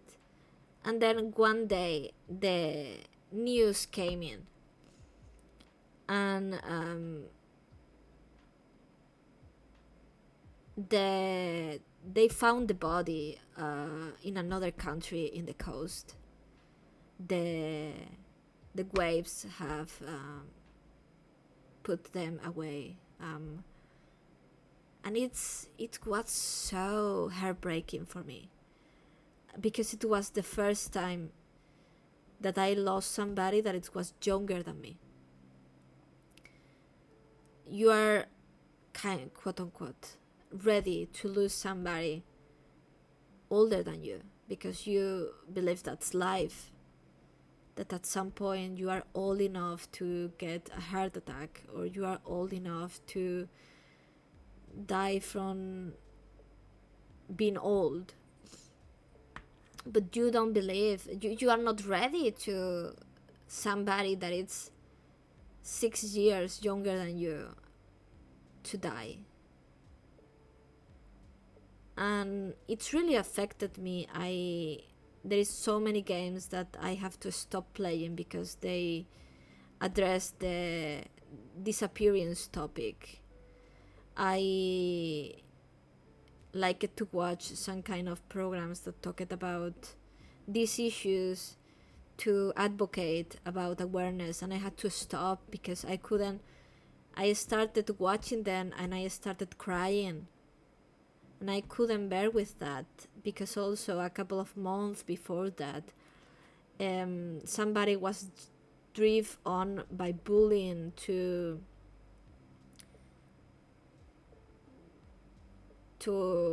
an attempt, and people were mocking it, and I feel like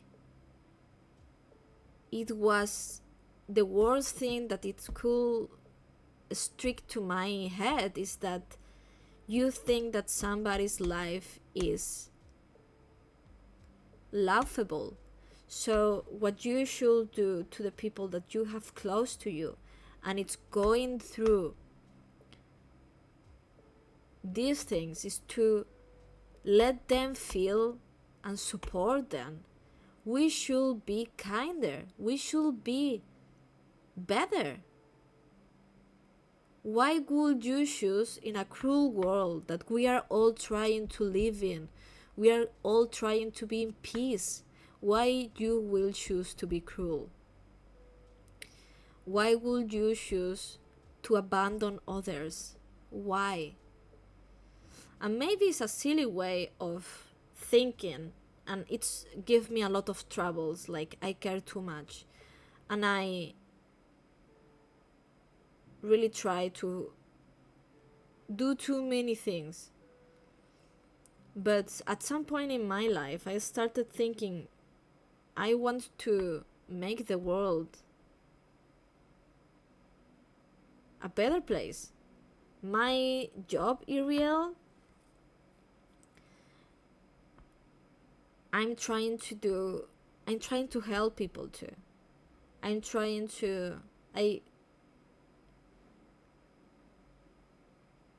I converted my job into something more meaningful, and I realized, after also experience a couple of betrayals by people that you thought they were your friends, and then you discover they were mistreating others or they were bullying others.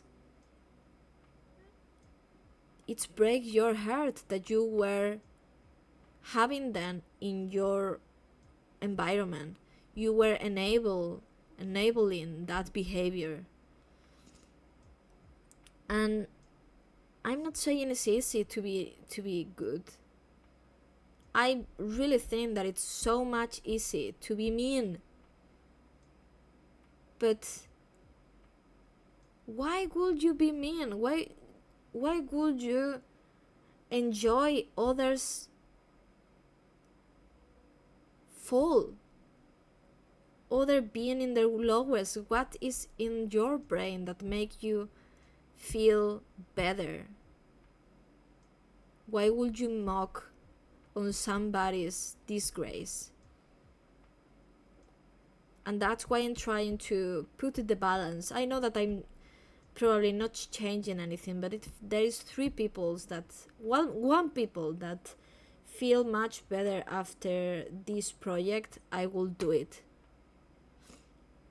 I'm gonna go touch grass, but hope to see you on when I'm back.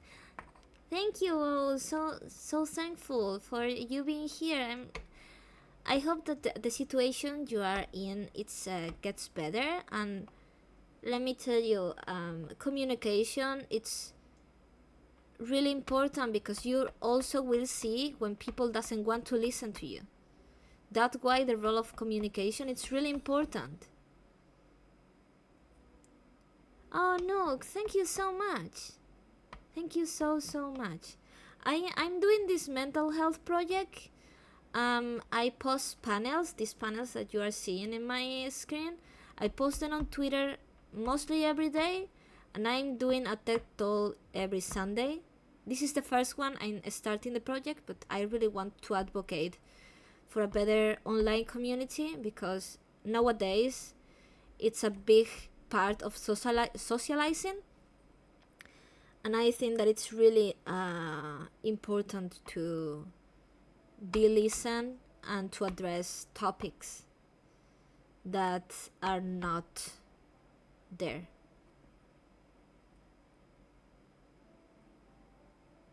Yeah, actually listening to you motivated me to talk to a couple just now about a little rawness in their relation.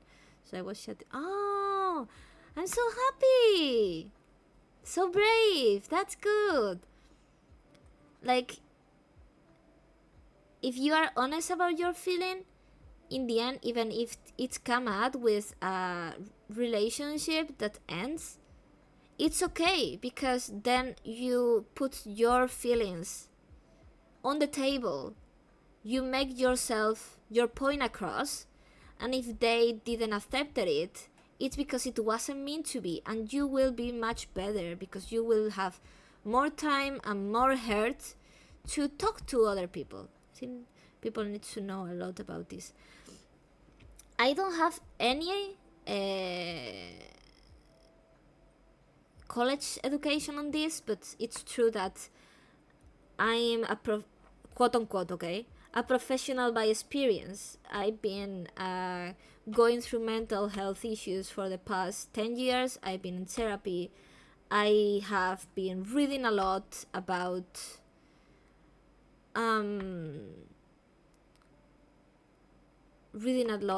this topic, being more empathic, caring about people. And I think that if you don't start, even if you start with a small setup, small goal, you will never get anything done. The easiest way is not to do anything. So even if I get nervous, even if it's take me a lot of time, even if I get emotional, I think that it's important to make feel people listen and address topics that usually are not addressed. You see this emotional post online that a lot of people retweet, but they are never talked to about it. They are not addressed, they are just retweeted indirectly. And it's really important to directly address all of this because it's the truth that online community, online interactions are more of a 50% of the interactions we have nowadays. Also because a lot of people that have disabilities, that has problems with socializing, that doesn't feel welcome in the community around them, they seek that place online because you can go globally. You can meet people from the same morals than you, from the same community group like LGBT, or the same religion like as you, that maybe in your community is not welcome in your real community.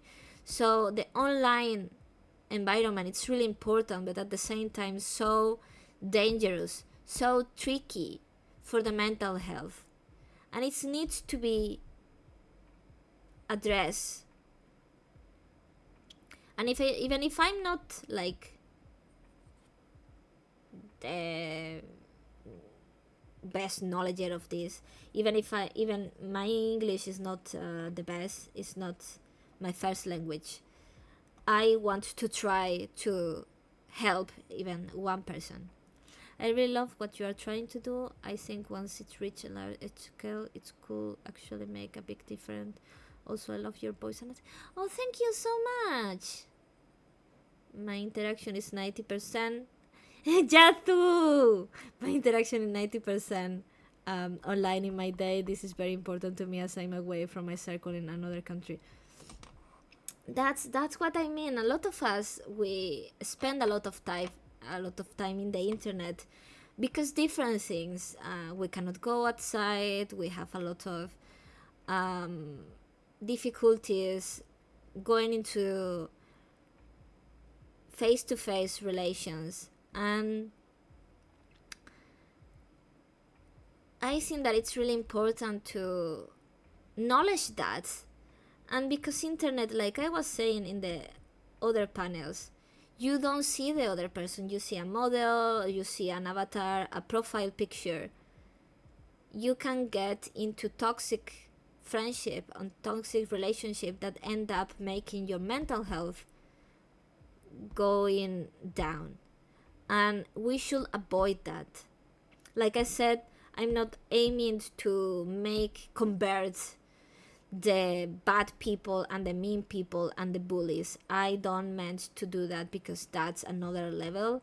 But nice people, kind people, sweet people, they deserve to know better, to feel like that little push of, hey, you could get better things outside. You should address communicating. It's the basics. Trusting others that you are making a connection with is the basic. We are dropping our boundaries. We are dropping our bare minimum to not be alone, and that shouldn't be, because we are enabling mean people and bully people to take advantage because they are masked, they have costumes. In real life you are more able to see them across with body language and everything, but online you are unable to, because also they can shape shifts. You can change profiles, you can change your model, you can even put a voice changer. But that's why knowing the people that you have around, it's so important. That's why communicating, because if you are a communicator, if you communicate and you do all the right equations and the other person doesn't, that's give you a lot of information already. And it's give you so much power to be able to logically say, okay, this person that I'm starting to know is not communicating, it's not caring, let's move on. Because if we start getting ourselves into toxic online relations, friendship, or just not caring too much, like, oh, I can let this pass, this is not that bad, that happened to me, my standards were so low that when I found something better than my standards, even if they were still worse, I was like, oh, this is much better.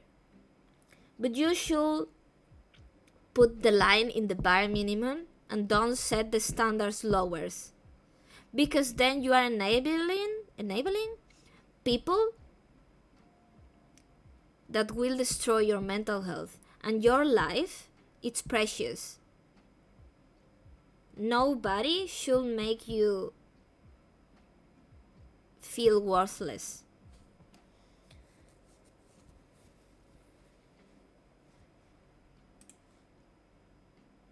And this is where I go to like the one with the me doing the PowerPoint. It's the good environment. It's okay, you try hard to explain despite English not being your first language. It's very sweet and kind. I try my best. I really want to put my sand grain to do something. So yeah, this comes to the good environment that I was talking. The people around you will affect your mental health heavily, because all of us gets influenced by the people we are with. So if you surround yourself with people that it's mean, gossiping, bad mouthing, talking bad about people, focusing on negative topics, that will really affect your morals, your self-esteem. You will get drowned down. That's why you should surround yourself with people that will bring you up, will celebrate your achievement, will cry with you when, well, cry, quote unquote, like feel sad when you are going through a bad situation, that they will empathize with you because they care. And that's why it's so important to have healthy friendships. Because a healthy environment, it's a healthy person. And I know it's really difficult to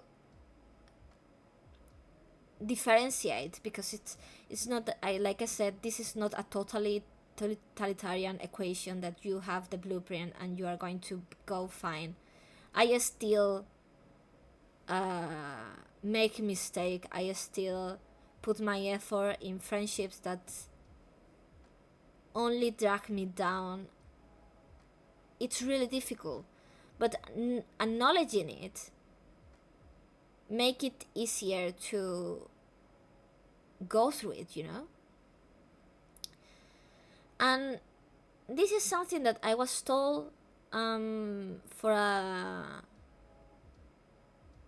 a long time. If somebody's bad mouthing in front of you about other people, the most normal thing is that when you leave the room, that person is going to badmouth you and will use the information that you are giving them against you, and that will make your mental health go down, because you are trusting in somebody that is using your trust to put you down. Also, another big thing is environmental in general, not just people, but your living space and your time outside. Yeah, it's really that I'm talking about online environment, more or less, because this time of this era, it's really a big part of the interaction or socializing that we do, because we also, even if you don't play video games or you don't enjoy watching videos in YouTube, but for example, my parents, they do informatics, they do informatic engineering, so they stay a lot online. They work from home, so all their co-workers are online. They don't interact with them in real life, and sometimes if they don't communicate properly, the phrases and everything could bring misunderstanding. And that's also, my mother was in a situation of on work that she had a quote unquote bully at work that were making her mental go down, because even if it's online, even if it's part of your environment, it's part of what you live daily. And that's why also, if you are having a rough time online, it's not as easy of putting your phone away, because it's the situation is still there. But I will suggest to also have a healthy living space, like you were saying.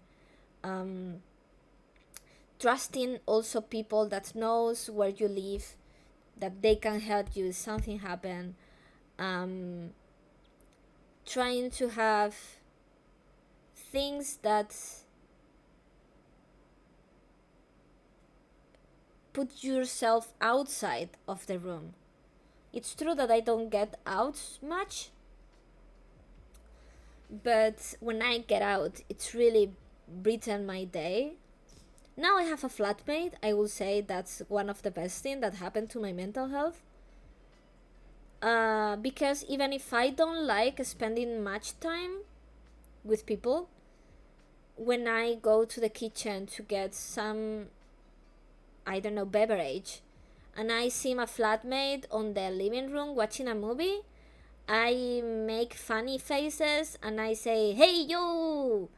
and just get my beverage, and that bright my moment. And it's because being with people, it's important. And also I have a support pet, okay? So I have my chinchilla that really helped me go through the night. I have a lot of nightmares, and I have a lot of issues sleeping. And my chinchilla, every time they feel that, they come to me and they ask for kisses, and it's really made my mental health go so good, because it shows me kindness. Yeah, Chicky is so sweet. My chinchilla name is Chicky. He is the best, and it's helped me a lot. I was devastated before because I lost my other super pet, and I stayed like a couple of months without any pet. I was so alone, so bad. My mental went down because I don't go outside that much. I go for the groceries, sometimes I go for the workshop, and now I'm doing a workshop in my house, so I'm not going to be out that much because now my work is going to be in my house. So it's really important that the environments that you spend so much time are healthy. Yeah, I know, I'm just talking about the area around this. Yeah, whatever you are using, the internet can be really affect the way you perceive life. Yeah, the value of yourself, having a healthy physical environment can improve your, yeah, totally. In my opinion, it's really important part of online environments because of the direct effect it has on, yeah, your real environment around you when you are playing, interacting with people.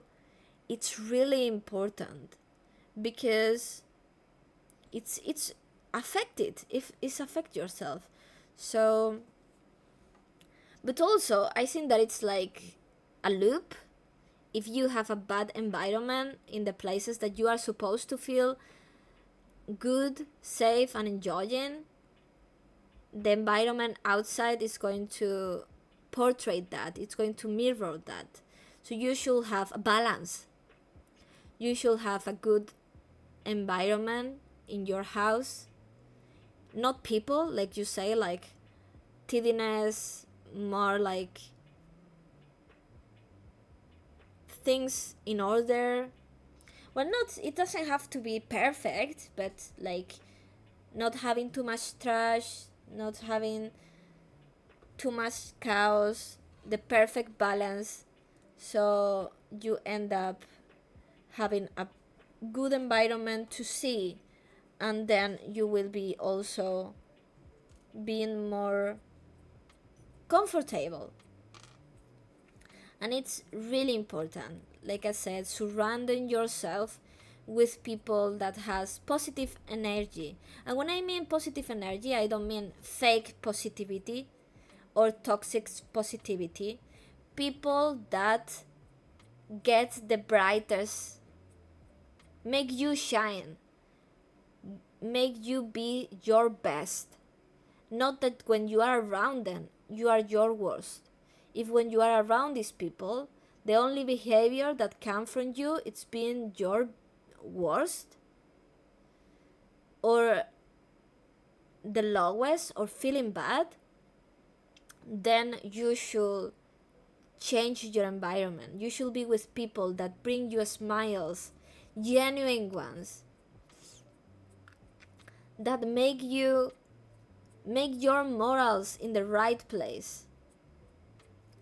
This will affect your self-esteem in a good way, because you will be with people that support you, and that's really important. What do we have? Friendships. We are going around the topic because we have to. It's a topic that we go from general to concrete.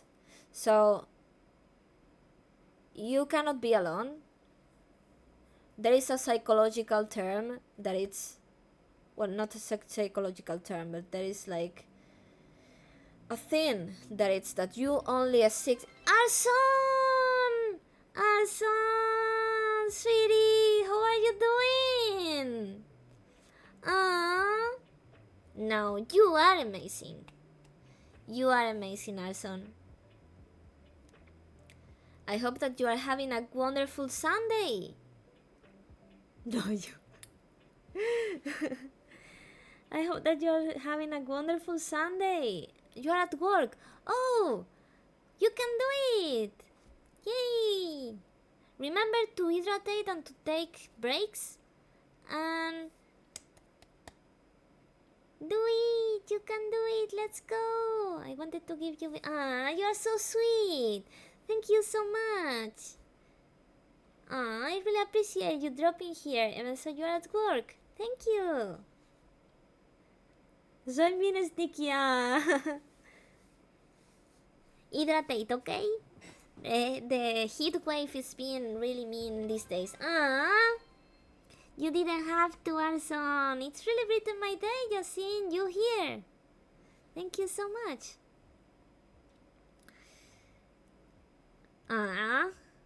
I have actually had to leave a friend group before because of their toxicity, and it's really taught me a lot about managing who I talk to. Yeah, who I play with.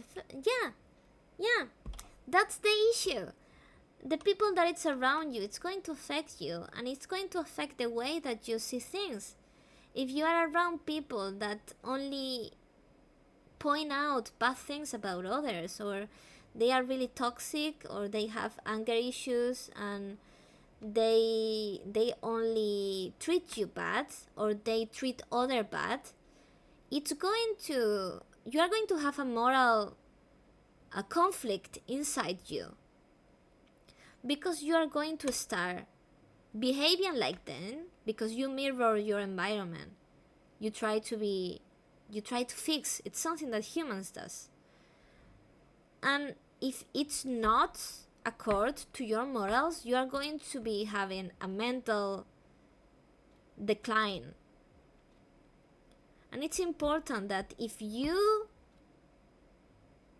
know that's the people you are hanging with, you are not agreeing with their actions, first of all, you should address it. And if addressing it doesn't help, just cut it out.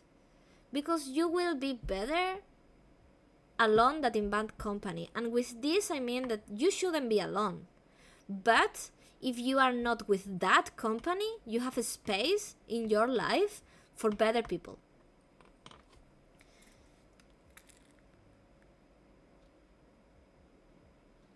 You have a space for the real deal.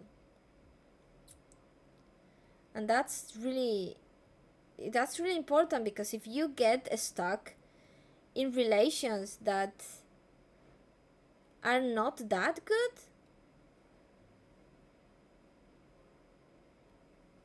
then you will not have time to find new friendships.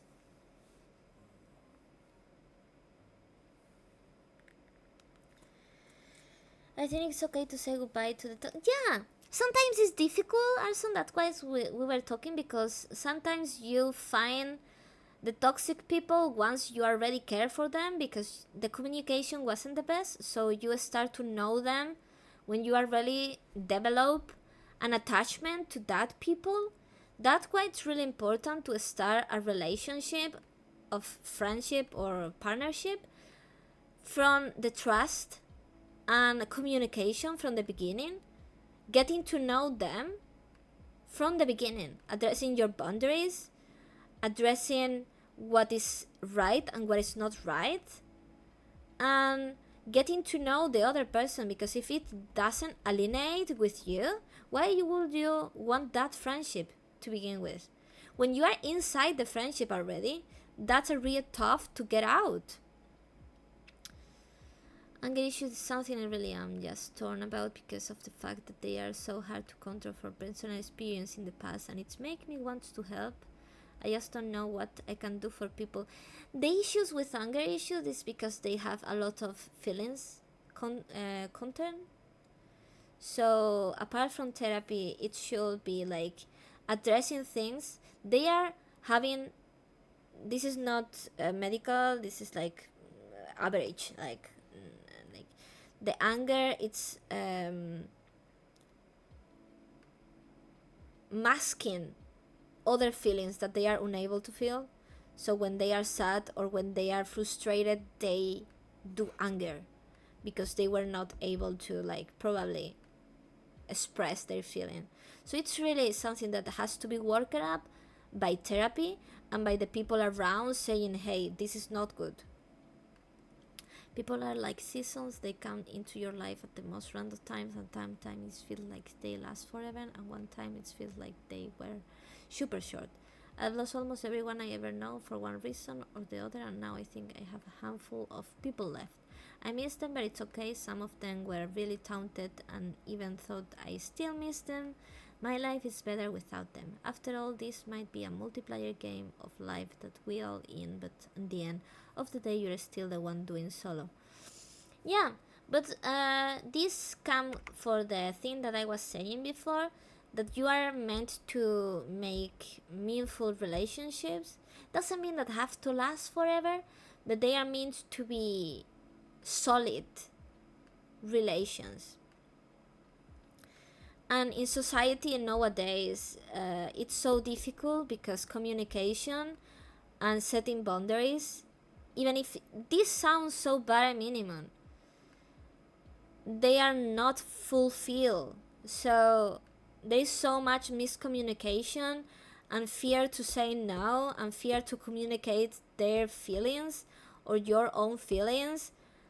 It's happened a lot to, instead of addressing, you ghost. Instead of accepting that something you did was wrong, you gaslight the other person. It's because the being afraid of being honest and communicating that you get hurt and you hurt other people. That's why it's really important to have these kind of topics being spread, because it's important to address that communication is key, because when you communicate and it doesn't go right, you already have a red flag that you should be listening to. If the other person that you are trying to make a friendship doesn't respect you communicating, it's not worth. So you should not pursue that friendship. And also address that having acquaintance is not a failure. You don't have to befriend every single mutual you have, or every single person that you know. It's not needed. And it has never been a goal to achieve. But some people is really afraid to just have acquaintance or to just have mutuals you talk to. But it's not bad. Friendships are supposed to be meaningful relationship where you trust the other person, you have a communication between, you are honest, and you have a bond with that person. Nowadays, it's so easy to call somebody a friend and you only do collabs and chit chat, or just play Overwatch once a week, and you don't know anything about that person's lives. That's not a friendship. And it's not bad, let me tell you, but don't mistake it. People still need meaningful relationships to grow. To grow as a person, to develop as a person, you need meaningful connection with other humans. It's really important for your mental health, for your growth, for your self-esteem. And if we don't address it and we don't advocate for healthy friendship, healthy relationship, healthy environment, online and offline, then we are dumb, because it's needed. And that's why also I want to do this, because I feel like it's not these days people think that they have to befriend everybody, that they have to be nice to everybody. It's not needed. Being good people doesn't mean being nice to everybody. Being fake nice is not being good people. Being honest and communicative and empathic is being good people. If you have somebody you don't like, you just walk away and leave them live their life.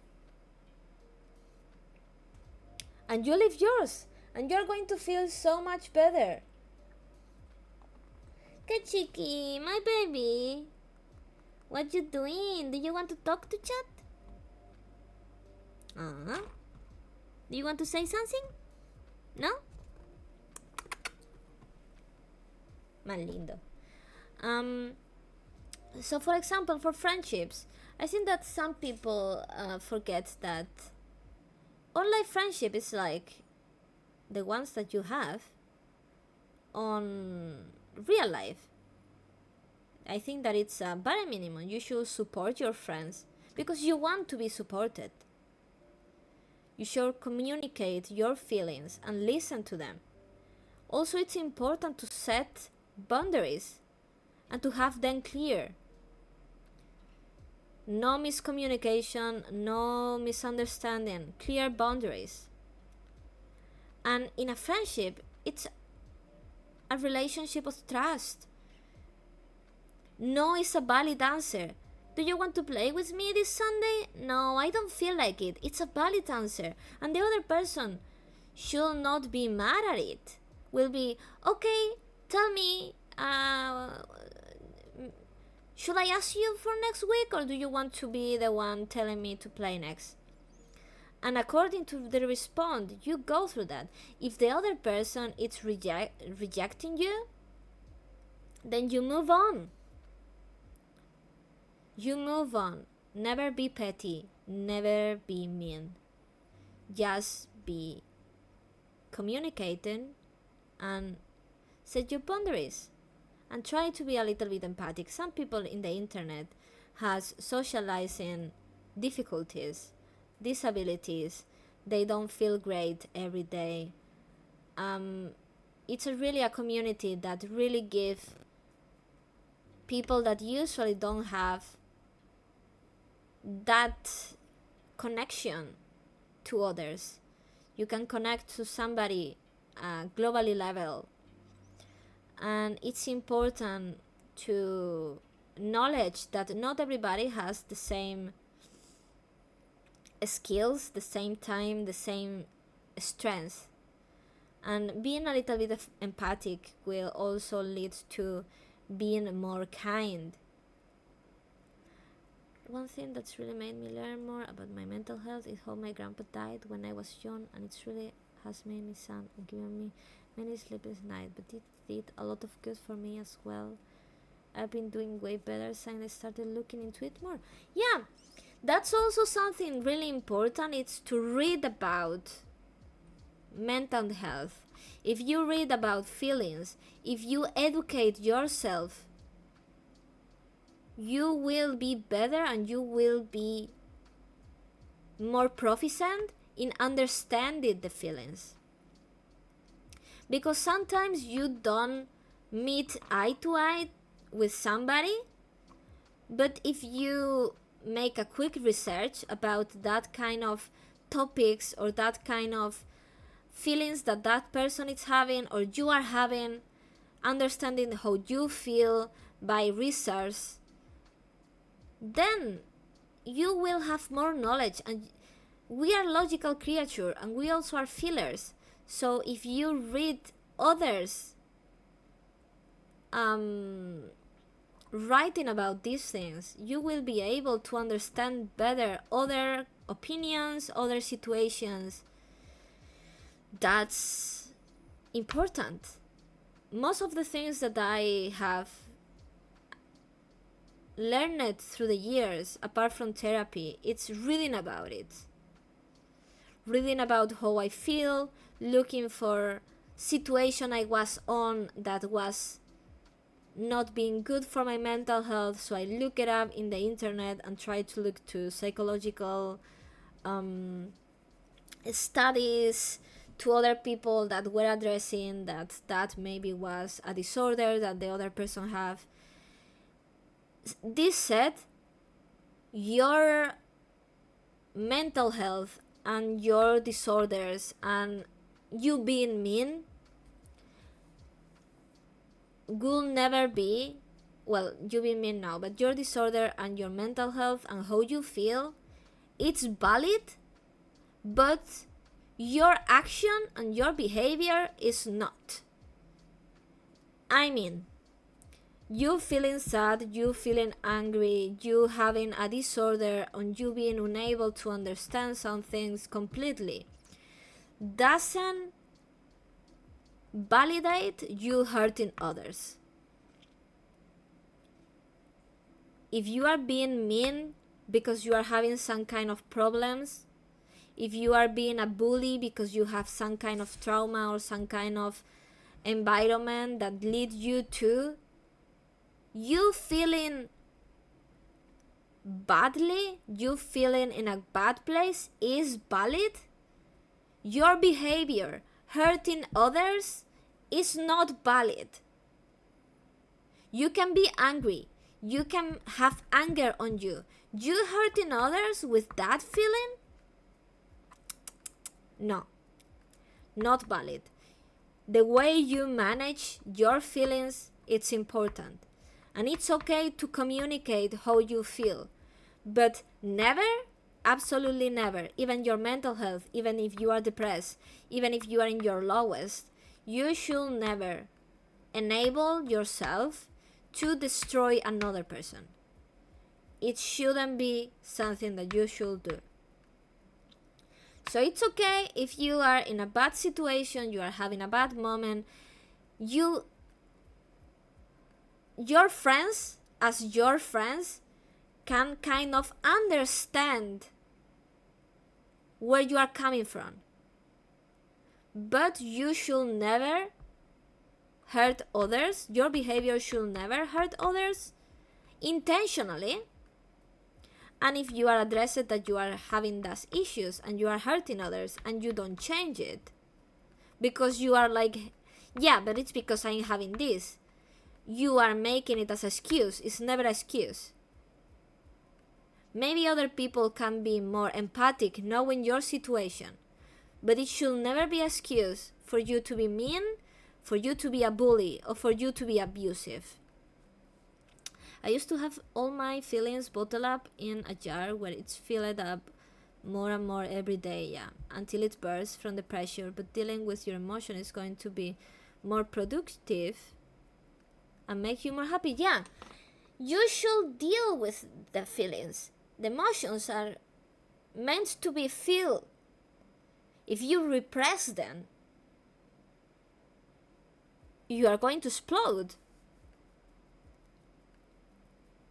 And that's why your environment is really important, because your friends are the ones that is going to react to your actions. If they enable you being mean or you being abusive, they enable you.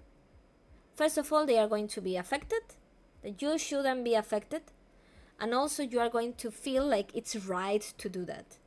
It's not right. And more people try to be like these positive people that it's like, oh, it's okay, they are going through a lot. It's really not. You going through a lot, it's pretty valid. Life is cruel, life is awful. But if your behavior, your answer to that feeling, it's destroying somebody, self-esteem, destroying somebody else's mental health, is not okay. And that's really important to address. Also in friendships, in the environment that internet is, you have to compensate for all the things that you cannot see. Because like I was saying, in a usual friendship there is needs for the trust and from the honesty and from the boundaries that usually you are able to fulfill in a normal one-on-one meeting. But in the internet, all of these disappear because you don't see them. You don't see them that way.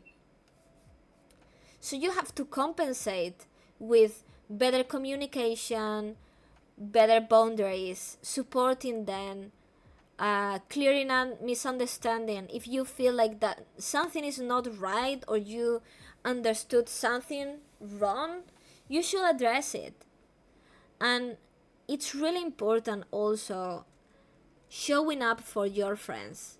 You see a lot of videos of kids doing the school show, and they see how their parents appear in the crowd and they smile and they feel like what they are doing is important. Your friends are these kids. You also are this kid. And if you are doing something important and you see a familiar face in the crowd, it breaks your heart. So it's really important to show up for your friends. Just showing up. You don't have to participate. You don't have to put yourself on the top of the scenario. No, you don't have to do that. Just showing up, supporting your friends.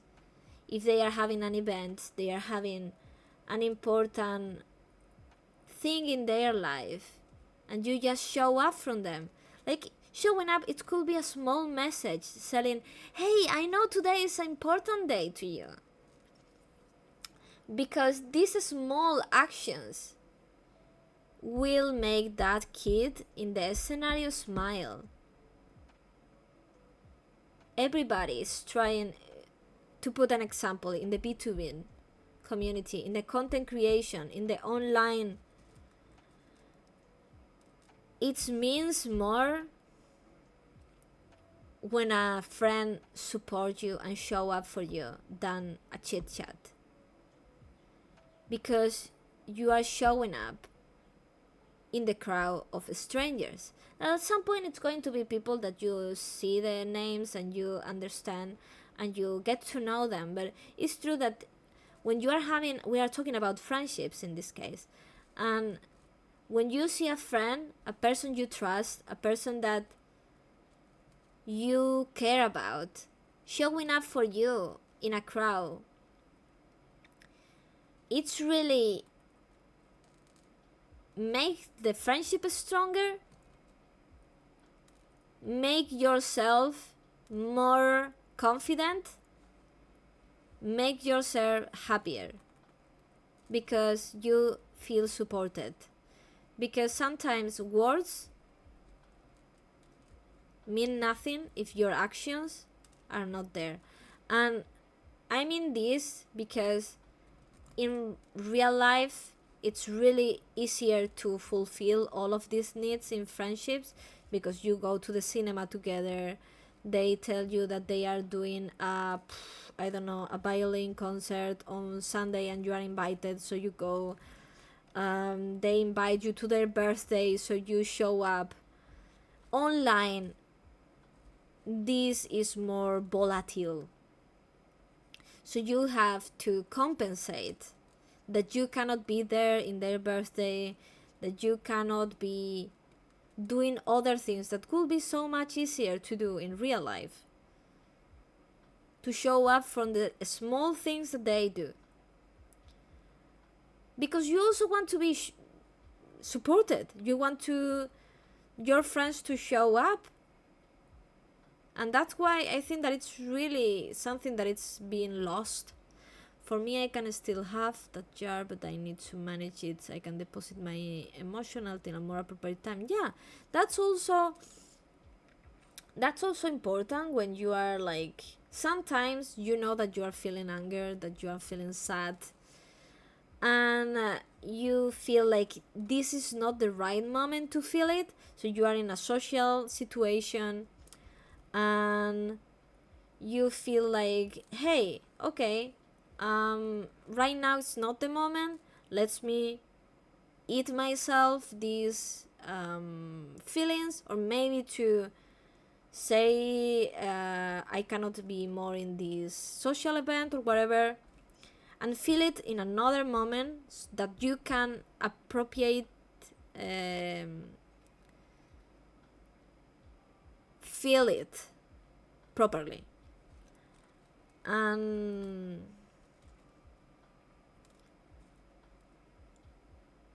yeah, that could be a much more mature, I think, that's not bursting your feelings. But it's like I say, for example, the moment I was talking before, the moment I received the news of they found the body of my friend, I was on a social event. I was eating with some friends, and it shocked me so much. I just started crying, and they understood. They are like, I'm so happy that my flatmates, I have one right now, but our group, it's 3 persons. This third person is coming next month. The 3 of us, we understood communication pretty well, and they are the sweetest people I ever seen. Of course, we have our disagreement, but you don't have to agree with everything in friendship, but it's important to address when you are on an agreement and when you are not. And when you know that what you are doing, maybe somebody disagree with it, you also see another opinion about it. But yeah, it's really healthy to know where to put these feelings. And maybe you, instead of bursting in a meeting, you want to deal with it professionally, and just after that you go home and feel whatever is happening, or you vent. Sometimes going through that emotion, you go to a group of friends that are much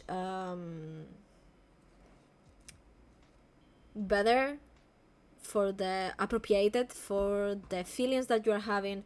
You vent once and you get rid of the emotion because you go through the process.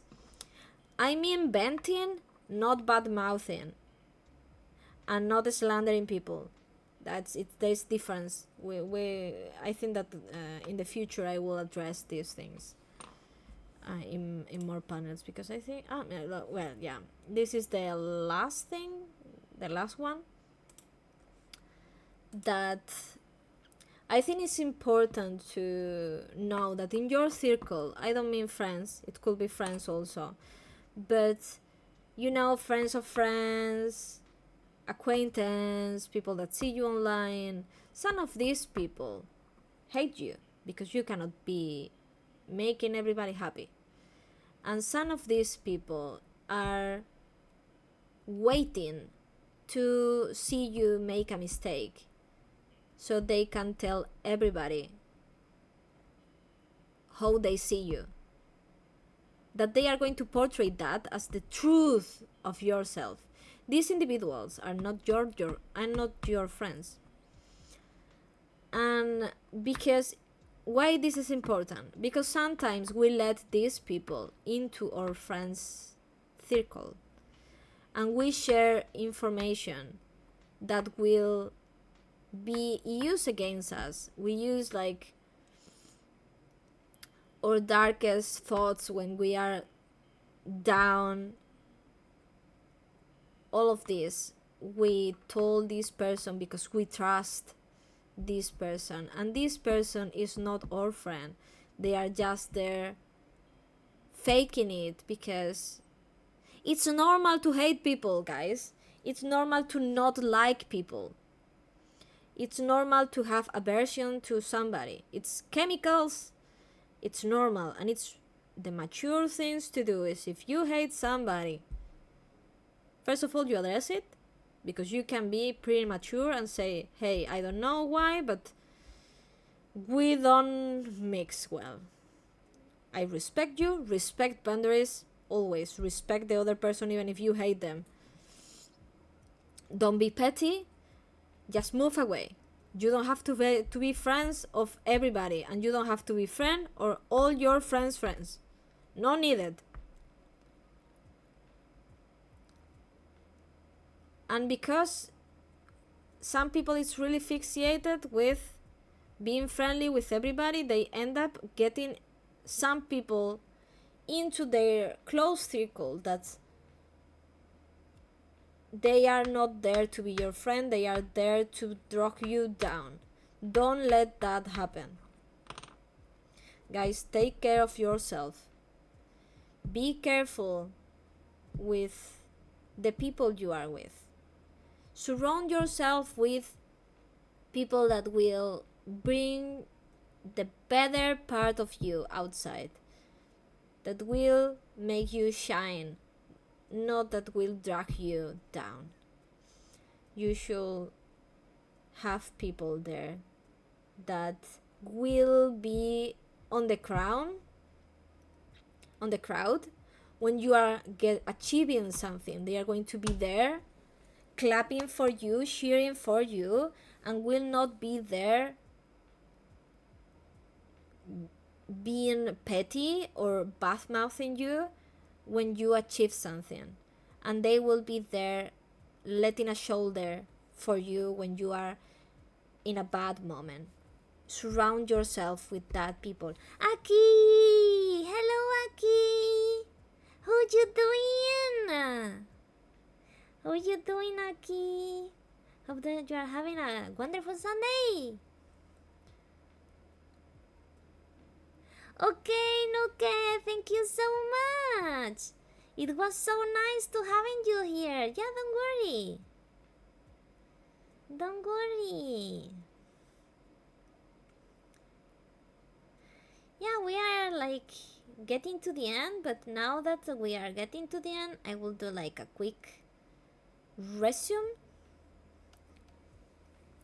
to like put all the thoughts together of the week. This was the first week I wanted to address the most important topic, like I was saying, like from trying to set up debunking myth. I will like try to do this every week. The first one was sad is not equal to depressed, not the same. We went through that. We also went through a couple of tips of mental health that also work outside the online environment.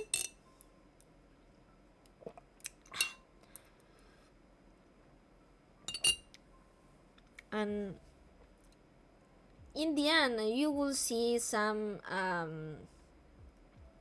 characteristic and things that I put repeatedly in the panels because they are really important. Like you could see, like I keep putting connect with people, good environment, communication, because it's really important. And some of you, me included, should go past toddler friendships. Let's resume that.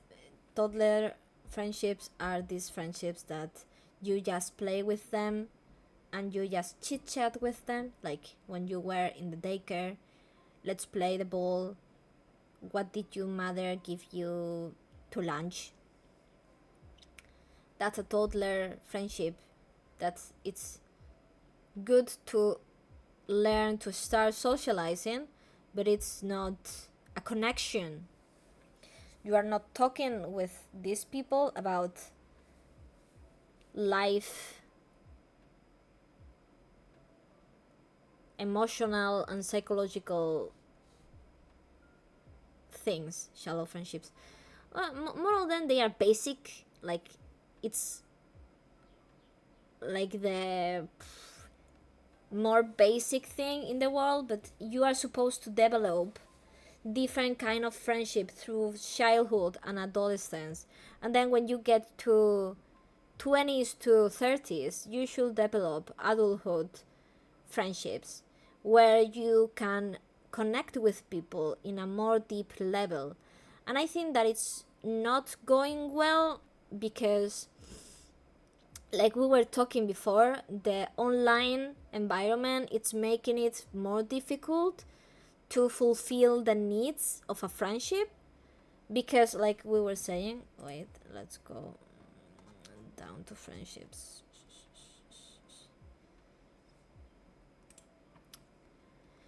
You should be able to communicate your feelings, to trust the other person, and to be able to set clear boundaries, and that no is a valid answer. And because all of this end up not happening, there is a lot of misunderstanding, there is a lot of ghosting. When it's so okay to say, hey, right now, wait, am I removing the AC? Right now I don't feel like talking. Right now I am busy, I am doing another thing, my mind is occupied with, I'm hanging out with people, let's talk later. That's its valid response. Ghosting somebody is not okay, because ghosting will affect other people's self-esteem, other people's worth, self-worth. And it's really important in supporting your friends also to show up. I was talking before that we are all these little kids in the scenario of the school doing a play, that you see a lot of videos of these little childs doing the play, that they have this sad neutral face, and when they see their parents, they see their close people show up for them, they make a smile, they feel a rush of happiness because the people they care for, that in this case were the progenitors, they are showing up for them. They are showing that this thing that they are doing matters. And all of us want this kind of relationship, some friends that will show up for the important things.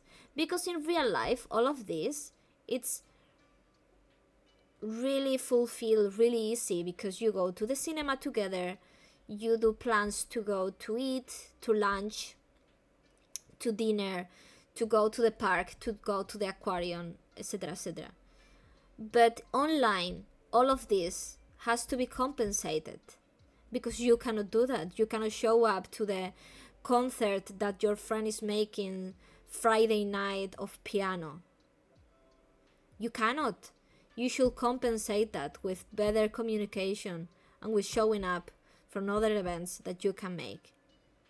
Just a message like, I know that today is a special day. Hope that is go well. That's make the difference. And it's because online friendships has been difficult to set because people doesn't take the time to communicate. We go back to the communication. Well, good environment, toxic positivity, ghosting, communication. You should be able to address your feelings, to articulate yourself, and listen to others and be listened. Because understanding each other's feelings is the best way to build a friendship. Because it has to be built with honesty and trust. And that's what I think that it's also important, like we said, resuming it, that you should surround yourself with people that bring the best of you, that are kind and nice. And if you face a mean individual or somebody that is doing negative things and you think that what they are doing is not correct, you should not be putting yourself together with them, because it's going to affect your mental, because their negativity, their bad behavior is going to affect you. Because all of us, we have a morals, and if you go against your own morals, you will have an inside conflict, and it's going to affect your self-esteem. Because also these kind of people, usually they do all the bad things that they do in front of you. They do that when you are not there, and probably you are the target or son of them, because that's how they behave.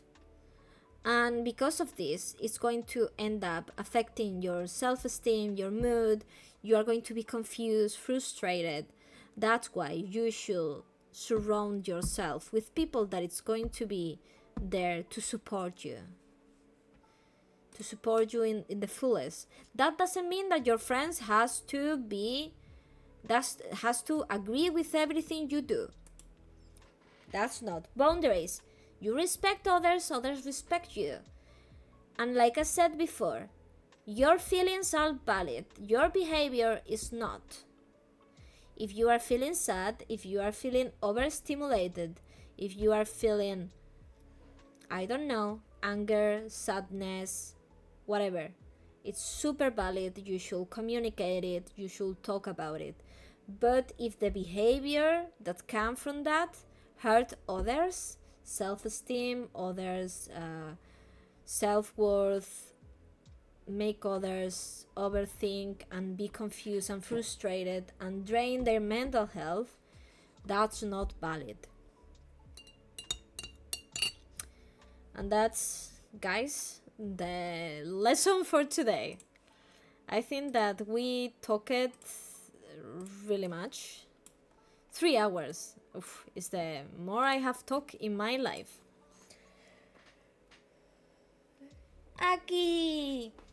And you know, I'm proud to say that I have talked this with my friends for a long time. Like, you know, Aki, these are all the things that I usually try to advocate in my circle of friends. And I really wanted to advocate this more a bigger scale, like people that is not as close with me, because I really feel like there is people that really need to understand that it's okay to be honest, and if the other people doesn't respect that and doesn't respect your boundaries, because some of my friends were through a lot because they were trying to please others, or they were trying to be nice to everybody, and doing that will drain your mental health, because when you are nice to mean people, you cannot win. You are going to be drain all the nicest things that you have, and you will be hurt. So you should really communicate and be able to see if they don't respect you, if they hurt you once and again and again. These people should not be in your life. There is so many people around the world. You will be able to find people that do more than the bare minimum, but never go down the bare minimum, please. You guys are worth. You guys have the power to make the world better. And if we all together try to communicate and are able to spot the people that it's mean and the people that it's bully, and do not enable them, at some point they are going to learn that their behavior doesn't let them go anywhere. But if you keep enable these red flags and these people that chill themselves because of their feelings, oh, I'm like this because this happened to me. Your feelings are valid, your behavior is not. Don't hurt people, guys. Be nice, walk away when somebody is a dick. Peace. Let me see who I can find to rate today.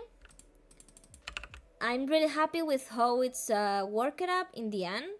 I wasn't sure about if it was going to be nice, or if I was going to have a hard time talking about this, but in the end I really feel like it's ended up going really well. And I mean, it's really nice to Walk away when someone's a dick. Sentence of the day, yeah. Great, thank you. No, thank you guys for being here. I was really afraid that it was a silly project, but like I said, showing up for others really matters. I really feel like it's because I took a lot of time this week to make these panels and to make this project and to be able to find the right words or try to put everything. So when you show for people, you make them feel like what they are doing is worth, you know. So it's really make me really happy to see that people are listening to it and helping it and getting the courage to communicate their feelings and to get out of bad friendships or bad situation. Because in the end, I know I cannot change mean people, but if I can support the good people, That's all I need. If we do the good, that's all what's matter. We should be moving the world. Kind people move the world because we help each other and we support each other in the best way. And yeah, guys, you are amazing. You are already having a hard time in real life because life is hard. It doesn't matter if you are having a lot of luck with a lot of things, it's still hard to go through the day. So it's better if you surround yourself with people that make it easier, not difficult. Not difficult, guys. Not difficult. Let me see who I can share today. Oh, this person was really nice. This person was a really sweet person that I found in the community. So let's rate them. I will be posting more panels during the week on Twitter, and then next Sunday I'm going to be doing another recap of the week, talking about the topics. Maybe this week we go with more debunkings about feelings and about mental health, and then I'm going to be putting more panels about different interactions that are really important, or maybe even going back to some of the ones that we already talked, but less general and more concrete about some things that I think that has to be talked about. And if you guys has any recommendation, my DMs are open, and I would love to address things that you guys are struggling, because it's important to share our experience. Milo, thank you so much, guys. Okay, thank you so much. I really appreciate today. Have a nice day, okay? And see you next time.